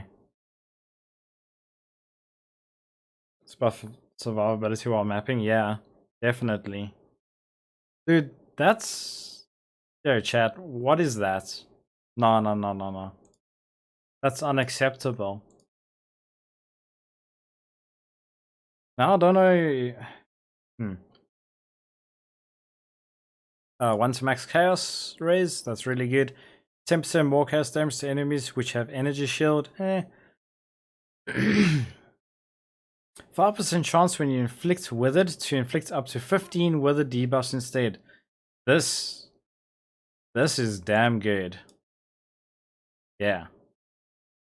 Especially if when you're inflicting withered and it only has like a 1 second duration. This is insane. You can get like this huge bursts. Claw Mastery, 25 life per enemy hit with main hand claw attacks and 25 mana per offhand. That's pretty cool. Inherent attack speed bonus from dual wielding is doubled while wielding 2 claws. Wait. Excuse me, claws already have high attack speed. The inherent attack speed bonus is doubled. Chat, what is this? 60% increased damage with claws against enemies that are on low life. That's pretty cool because low life is from 50%. 60% free damage. 10% of leash is instant per equipped claw. Woo! So on average you'll have like 1,500 leech, right chat? That means if you have 2 claws, right? You can leech back, what is it, like 600 life instantly? 500? No, wait. I'm stupid with math. No, yeah. Like 500 life leech. Instantly, non-stop. 50% increased stealth if you've hit with a claw recently. Wait, increased stealth. Yo, I need to know more about this increased stealth. Damn, now I want to roll claws. I mean, leech, attack speed, and then stealth? Come on. Then we could still like use Nightblade. Yo. And then also the buff with... Yo. Chat. The fucking buff. Okay, once again. With Hand of Wisdom in action. Okay, once again. This is pointing me towards that. Hold on, that took away the on-hit life mana. No more poison conk abuse. Nope. Wait, yes, they did take it away, yeah. I mean, shit. I can't wait to try out a deck stacking claw, dude. Anyways, cold mastery. We've got 10% chance to inflict cold exposure on hit with cold damage. That's fantastic for early on. Enemies near targets you shatter have a 20% chance to be covered in frost for 5 seconds. Yo, sweet. And then 1 to max cold res. That is brilliant. This will enable people who only managed to achieve 89 or res to actually hit the 90 now. That's real good. Chills from your hits always reduce action speed by at least 10%. That's pretty damn well decent. Gonna see if there's any Frostblade League starters after seeing this. Yeah, Frostblades is gonna be sick. For sure, man. For sure. Like, you're gonna attack speed a lot speed. I don't think that there will really be a League starter with Frostblades. Even though it's actually easy to League start Frostblades. I'm just saying. Enemies permanently take increased damage for each second they've ever been frozen by you, up to a maximum of 50%. Permanently take... that's good for bossing. Okay, Dagger Masteries only has one new one, which is 50% increased projectile speed while wielding a dagger. That is really crazy. 50% proj speed. What the fuck, dude? Elemental Masteries, 50% reduced effective exposure on you. Fantastic. It's have a 25% chance to treat enemy once the elemental raise values as inverted. Ooh.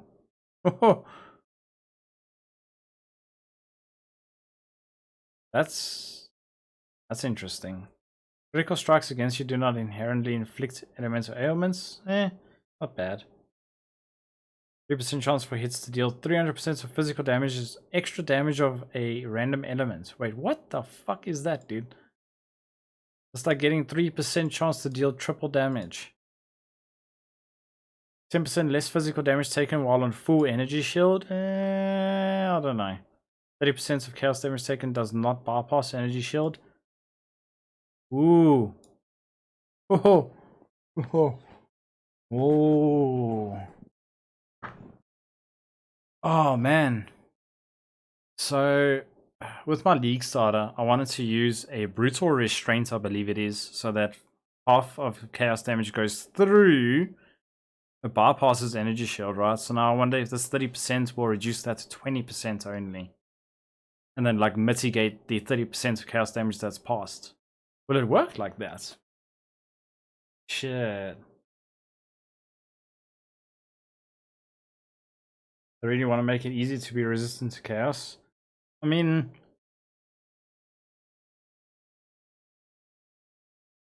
it does seem that way.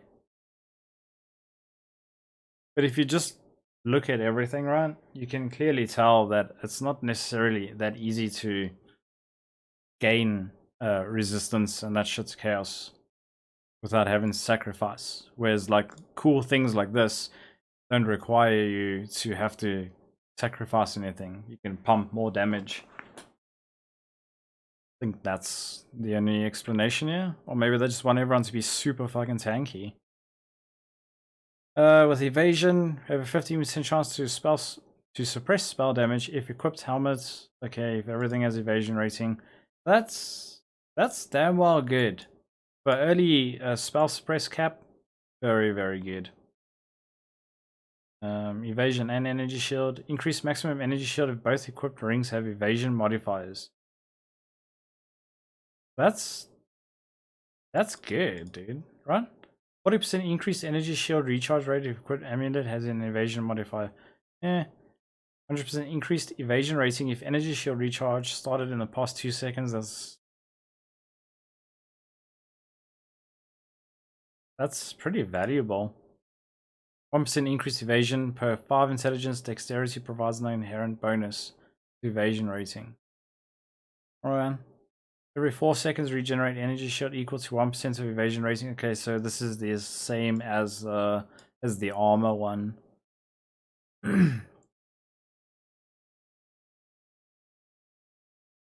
Yeah, I don't know. This is really crazy shit. Anyways, burning enemies you kill have a 3% chance to explode, dealing a 10th of their maximum life as fire damage. Yes, we get free explode with fire mastery, chat. Hoggers. 50% chance to refresh ignite duration on crit strike. That's weird. Regen 1 life per second for each 1% uncapped fire resistance.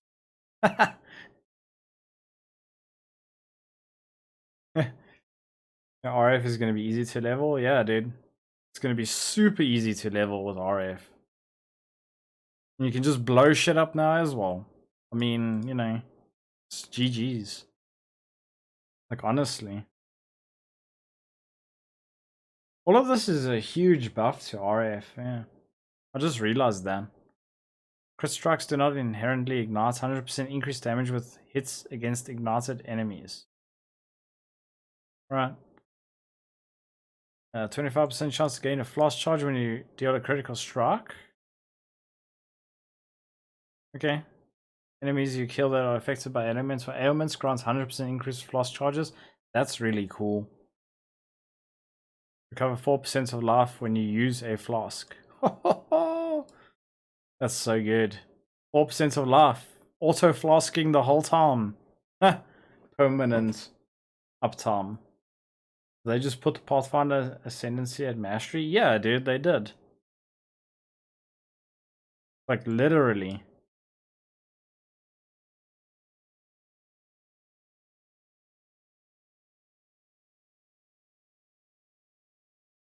Didn't see the Pathfinder rework. We'll get to it in a bit.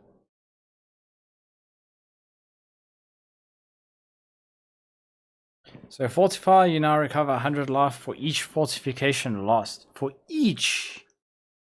Oh, wait, yes. Never mind, okay. In 20 fortification on melee kill against...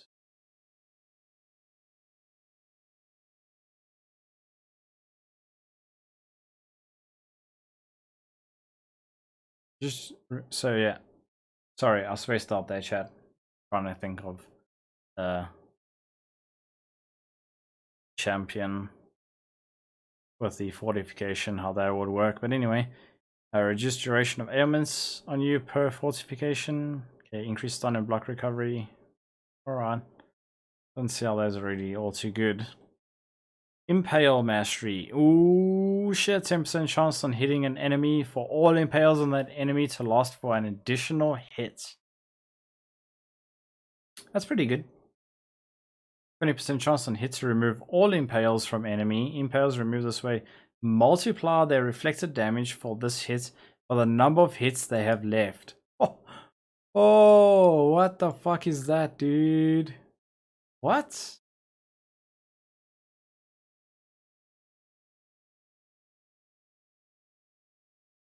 So you can gain an additional hit with the impales and then 20% chance to multiply all of them. Fuck. That's good. 10% of leech is instant. This is still fantastic. Increased armor and evasion rating while leeching.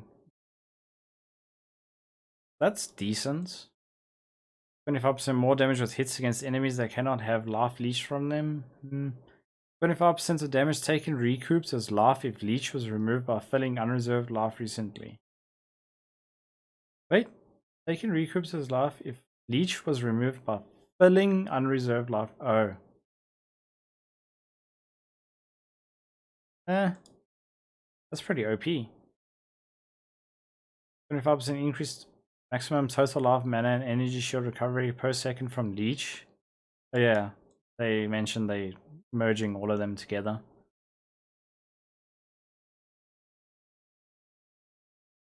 Lightning Mastery. We've got increased critical strike chance against enemies with lightning exposure. And then lightning damage of enemies hitting you while you're shocked is unlucky. I mean, that's kind of lame, dude.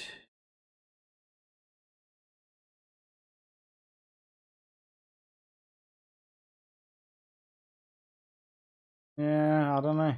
Life Mastery is 10% more maximum life if you have at least 6 Life Masteries allocated. More maximum. Look at that, chat. More maximum life. That's crazy. You have at least 6 Life Masteries. Fuck. That's a lot of points. 15% increased life if there are no life modifiers on equipped body armor. Oh, yes. Doesn't spell damage have 100% accuracy? Yeah. But so how unlucky works is it like rolls a dice, right? And then I'm not too sure how it really works, but out of the 2 of the 6 sides is what's more the fuck is it called? Like dependent, or that's where like the unlucky part will come in. So like, I don't know, 1 in 3 shots with lightning damage is basically going to be mitigated. I don't know. That's kind of how I understand it. I'm probably wrong, though, but that's how I understand it. Oh yes, the counts as low life while at 55% max life or below. I mean, it's just an extra 5%. Counts as full life while at 90%. This is really good, okay? This is really, really good, because this enables builds that use like damage on full life and things like that, right? To actually have 100% uptime. Skills cost life instead of 30% of mana costs. Wait, what? Skills cost life instead of 30%. Oh, okay. So 30% of mana cost life. Links take twice as long to break. Link skills linked to 1 additional random target. Linked shares charges. Movement speed is equal. Alright. I don't know. I'm not really a link person, chat. I don't know about you guys. Mana Mastery regen 5 mana per second. This is really good. That is really weird, dude.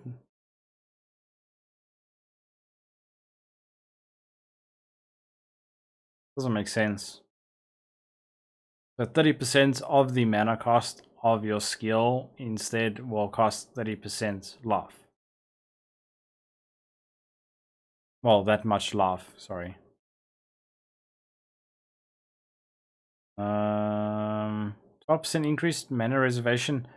Yo, chat, they brought it back. Oh my fuck.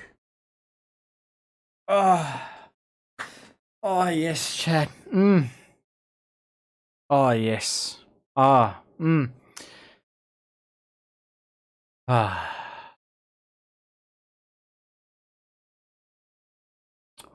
I'll tell you what, guys. We fucking did it, boys. We got it back. 3% less at that? Well, shit, dude. It's 12% still. Like, 12% is huge. You know how many builds suffered because they need this 12%? Oh, everyone's going to be so happy because now they can fit in their auras accordingly and they don't have to waste currency. Shit. Mind Mastery, you gain 5% increased area of effect for each Mon. Each Mon specific. Yo, you can throw out what, like 20 mons, right, chat? That's 100% increased AoE. Marked enemy cannot regen life. Okay, marked enemy cannot deal critical strikes. That's POG for bossing. Wow. Your mark transfers to another enemy. Yeah. That's I don't know about that. Increased accuracy rating against marked enemy. More maximum physical attack damage. Damn. Cannot be stunned by hits that deal only physical. No more 75% increased effects. Nope. But you can get more effect from it though.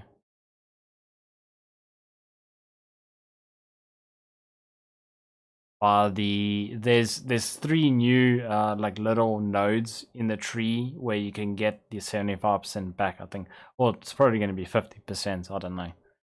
Maybe only 40. Would have to wait for the skill tree to come up. Hits have a 40% chance to ignore enemy monster physical damage reduction. Shit. 40% chance. Hey. 6% to damage over time multiplier for bleeding per impale an enemy. Yo! There we go. That's nice. I think I'm gonna start an impaler sometime. Poison mastery. The only thing is enemies poisoned by you cannot deal critical strikes. That is POG. But specifically here by you. Enemies poisoned by you. Holy shit, for Herald of Agony. Yo, dude. Because you have to grab the poison nodes anyway for Herald of Agony. For the spell damage having a chance to poison. Yo, can become crit immune on it. That's sick. Anyways, protection masteries. 65% reduced effective wizard on you. That's relevant. Your elemental resistances cannot be lowered by curses. What the fuck, dude? Are you kidding me? Shit. Okay. Damaging ailments cannot be inflicted on you while you already have one. Huh.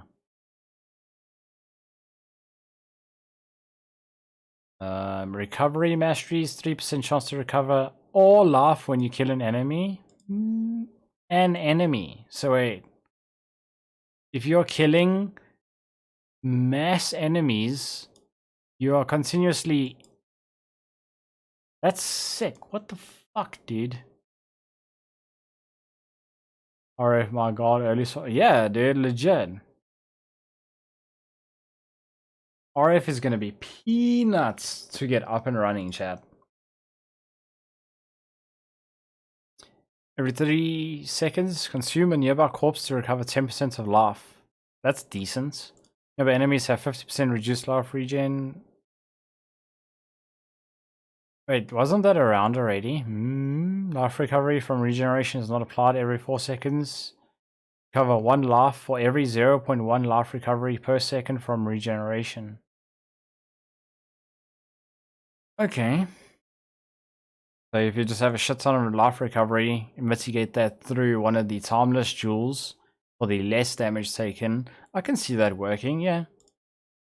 Someone's probably gonna fuck with that. Regenerate 50 life per second. Oh man. That's so good. So yeah, reservation masteries increase damage for each of your aura. Okay. The new one is the Ores. If you have reserved life and mana. Okay. Oh, it's life and mana. Oh. Not all. Inflict exposures on enemies when you suppress their spell damage. We already saw these in the live stream. You have phasing if you have suppressed spell damage recently. 8% chance to suppress spell damage while phasing. Chance to suppress spell damage is lucky. 1 in 7 or some shit. Oh, 1 in 3, sorry. The stun mastery is not really interesting for me. I mean, multi against stun is cool.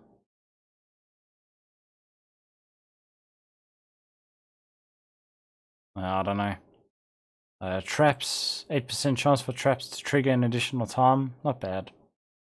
2-hand masteries, Ruthless, hits intimidate enemies for 4 seconds. That's right. War cries, cannot exert travel skills. That's good. Remove all damaging ailments when you war cry. I mean, there's only 2 of them, but anyway. War cries have 10% chance to exert 3 additional attacks. That's... I don't know how to feel about that. Yeah, so... the reservation stuff has been removed on there. That makes sense. Adding in 12%. Wait, that sucks balls. No. Yo, chat. They nerfed reservation then. No. I don't even want to look at that stuff anymore. Now I'm sad. I was happy. Now I'm fucking sad.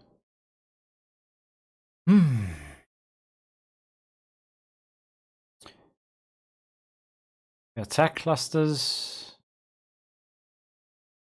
2% chance to create consecrated ground, a melee kill, alright. Multi-shot, careful conservation cluster, moved, alright. Pretty sure lucky means that if you fail first check and the second check makes you mitigated, choose the second check. Oh, yes. Sorry. That is what it means, yes. You are correct. That's how it...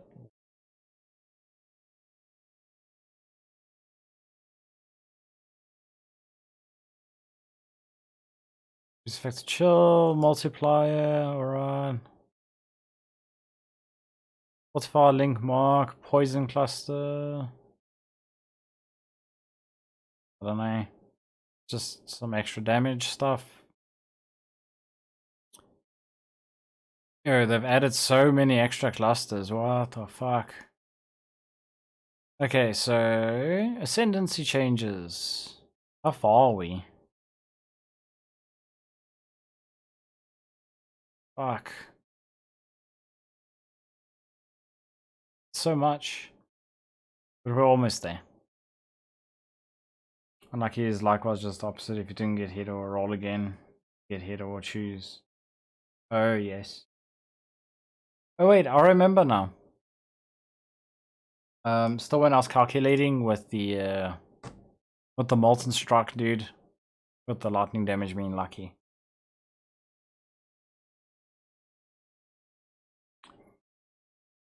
So yeah, Saboteur, the increased cooldown recovery rates and nearby enemies have less.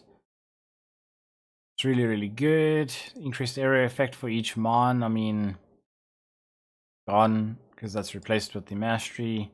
Increased mon throwing. Now provides hits have 20% chance to deal 50% more area damage. Oh yes, okay. 20% less area taken.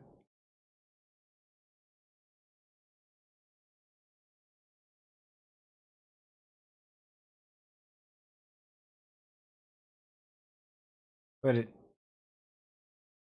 yeah, the trigger bots took over.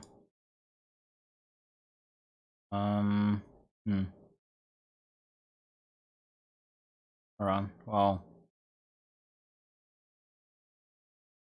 So if you want to play a cockbold, you go Saboteur now. Or maybe even like go Scion and Harridge shit. We'll see when the skill tree comes out. And then Pathfinder is now inflict withered, an increased effect of withered. So yeah, like Pathfinder is going to become probably the main for chaos skills. I don't know. Now flasks gain 3 charges every 3 seconds instead of the adrenaline. Master Surgeon. Yeah, this is what was moved.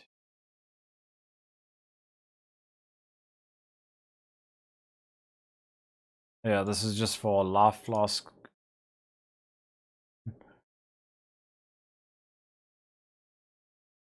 Instead of now causes magic utility flasks applied to you have 30% increased effect. Wait a minute. Yo! Nature's Boon gives 30% increased flask effect. What the fuck?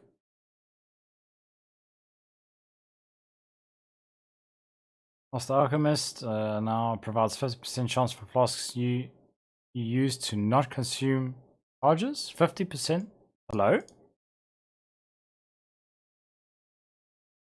Veteran Boa. Grant bonuses to non-challenging skills you use. Consuming 3 charges from a flask of each of the following types if possible. Oh yeah, this is for the Peacock. Mage Blood at Home Pathfinder. Yep.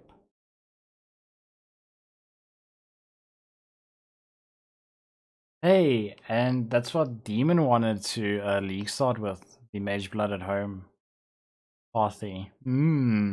What a good damn choice, man. Okay, so Ascendant is what I really want to see. Oh yeah, wait. 25% of physics. Oh, okay. So the Pathfinder no longer provides recovery, now provides 25% chance for flasks used to not consume charges previously. 15% also now provides removes bleeding when you use a flask. That's decent. The Saboteur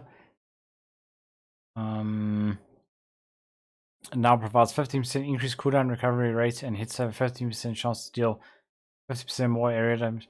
Yo, like this is still sick on Ascendance. Like it's still so good.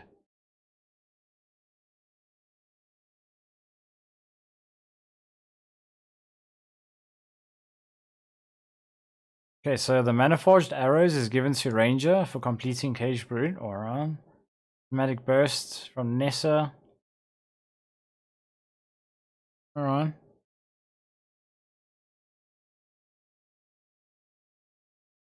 So now we get Prismatic Burst instead of Onslaughts.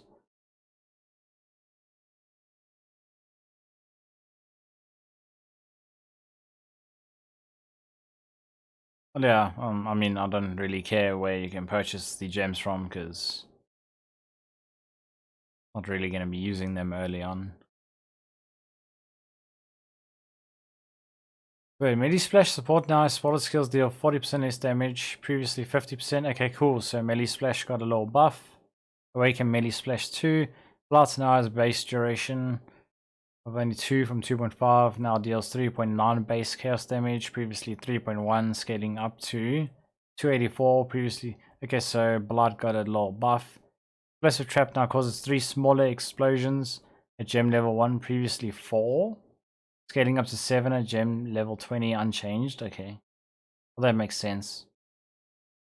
Shattering Steel now has 4 to 7 fizz. Previously 8 to 12. Why? Scaling up to 123 to 185. I mean, scales are a little higher. Projectiles deal up to 50% more damage with hits per steel shard consumed at the start of their movement, lowering the bonus as they travel further. Fuck. Okay. And then Splitting Steel now has 70% effectiveness. This goes up to 210. Same thing. Okay, a little bit extra flat. Damn. Projectiles now split towards 2 targets at gem level 1 and 5. Previously 4. Okay. No longer has 50% less area effect after splitting. Splitting Steel projectiles can now only travel 45 units before splitting. 45 units. So that's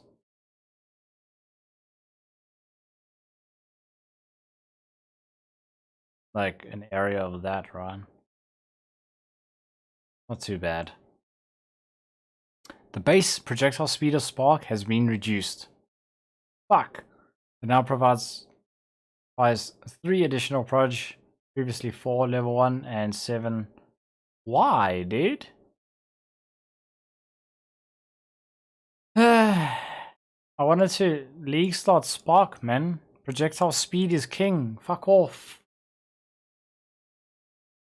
Some that prevents Spectral Throw from hitting the same target again after hit has been reduced from 300 milliseconds to 225. This means it can hit the same target more often than before. Ooh! Yo, Ellie Buzzsaw Spectral Throw chat? What the fuck? Log in? Time that prevents Spectral Throw from... Oh wait. I'm an idiot. Lightning Tendrils now have increased damage. Strong Apostles no longer deal 200% more damage. Always critically strike. Better Mad can't Inquis Spark. Yeah, dude. I really want to Inquisitor Spark with like super high regen and shit. Become immortal. But now that's just bumming me out. Because that means I'm going to have to go into projectile speed cluster.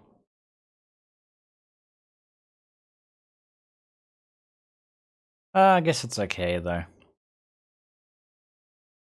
I mean, early on Spark is really good, so it makes sense. Explosive Concoction now consumes 1 charge from 1 flask.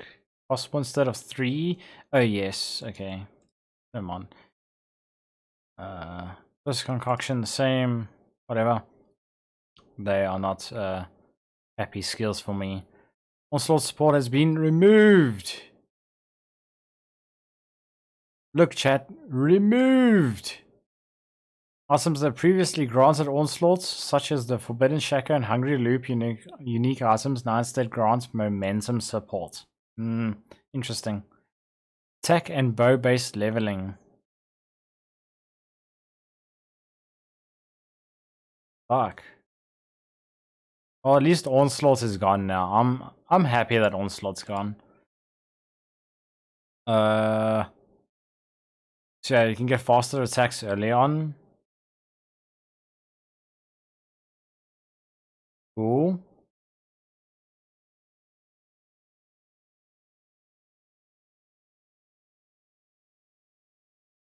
Sniper's Mark. Level requirement reduced. Oh shit.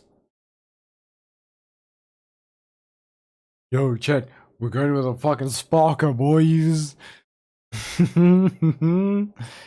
Because all of them are being reduced, yeah. Oh man. Okay. That's fantastic. Anyways, wait, the base attacks per second on scepters have all been increased, and the base fizz damage as well. By significant amounts. Holy fucking shit. Damn, dudes. What is going on? London vendor recipe changes. Following ones have new implicits.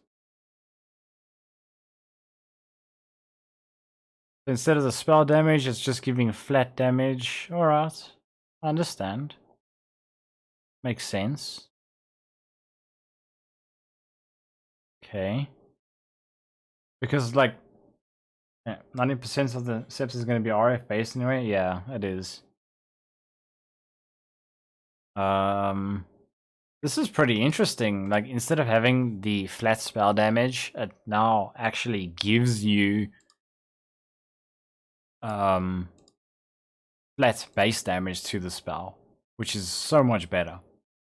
Some unique ones are found on new base types as a result of the above changes. On an imbued? Yo, wait, Piscatus is now on an imbued chat. Whoa. Yo.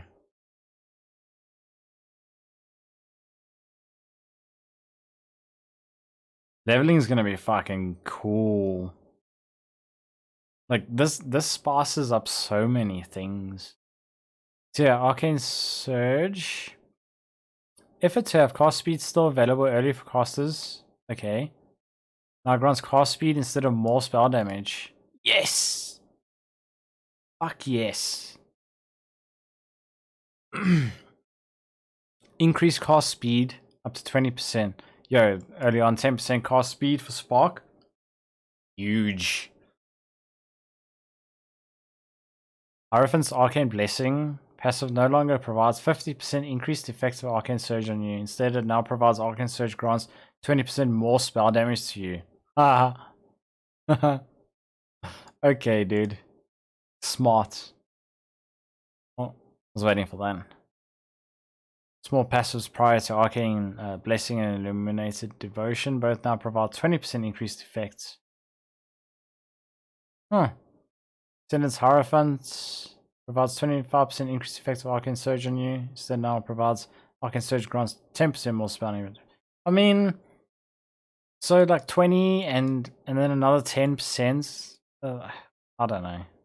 That's okay. Hierophant, still shit, dude. I mean, probably not, but... Wait, now I've increased effects? Oh, okay. Molten Shell... Wait, Molten Shell is now buff can take damage equals 10% of your armor, up to a maximum of 5,000 at all. Previously 20% of your... Yo! Molten Shell got fucked.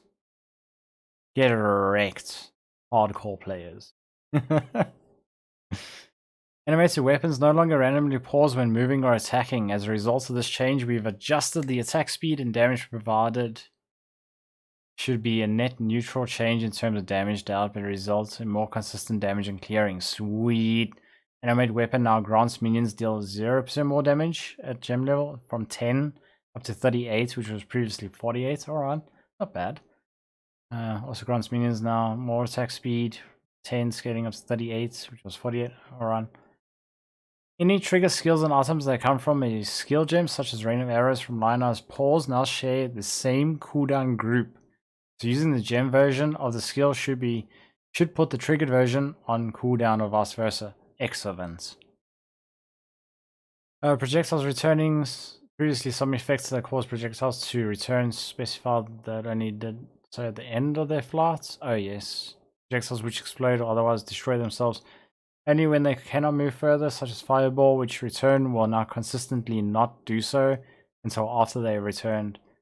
Oh. Yeah.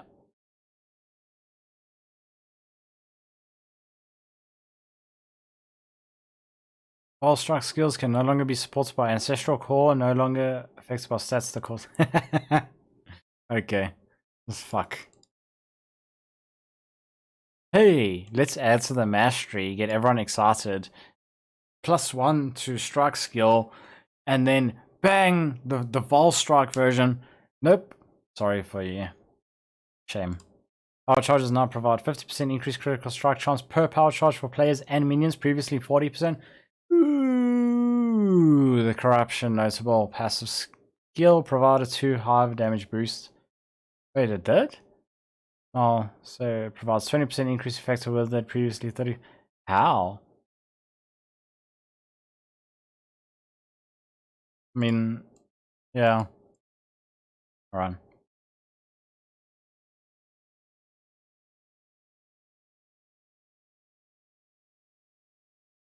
Yay, totems die when the player dies. Withering Step is now able to be supported by Spell Totem.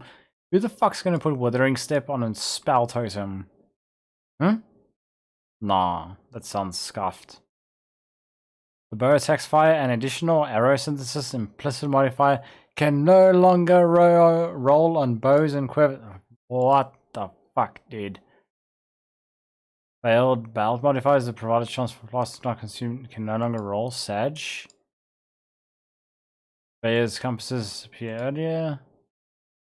No longer create books of regression. Oh, okay. Wow.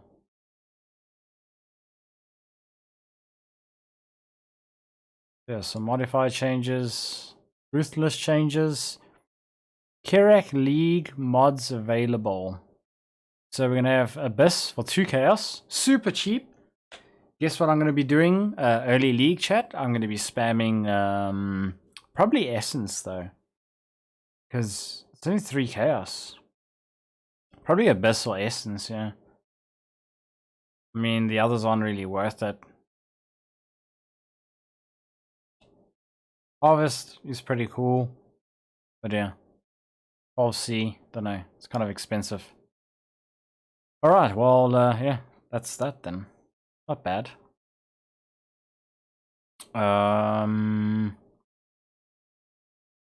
This is some interesting shit. There's a lot of changes, but at the same time, it's all good. Like, everything works together. I don't know how to describe it. I can't find my words. I'm tired. Ugh. But yeah, like, everything is interchanged with each other, I guess I can say. Pretty neat.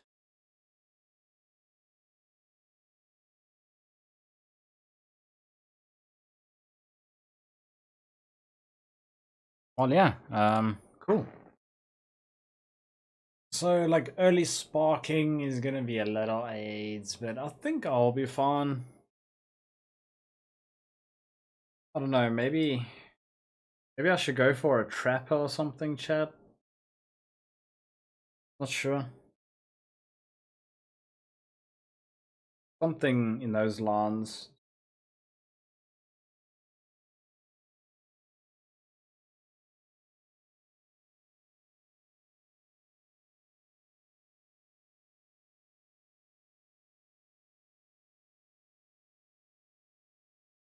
Yeah, alright. That's some cool shit, I guess.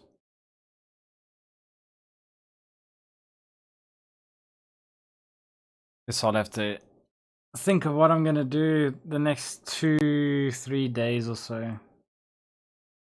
Figure something out. Because when the skill tree comes out, then I can calculate shit properly. But I want to have a fallback just in case. Nah, man. Nah. I think what I want to do is just going to be fun. And if it doesn't work out, whatever. Spark, right? Easy to make it work. Anyways, chat. This has been a awesome reveal and everything. I am super stoked to get into seeing the other things that they have to show us. Well, the like spoilers, but more so I really just want the skill tree now. And I want the skill tree because I want to be able to see where all of the nodes are placed in that. Like all of the new ones. And then maybe, I don't know. Damn, I'm really thinking of starting a Mon character now. Just because of the more damage and that insane AoE.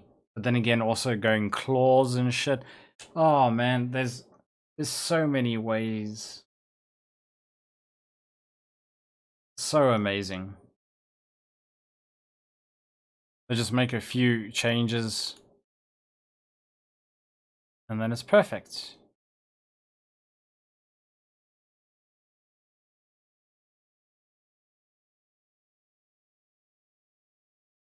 There we go, that's what I want to see.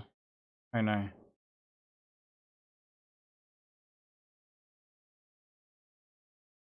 No, I don't want that. Man. Anyways. Well, I don't know about you, chat, but this is gonna be a damn good league for sure.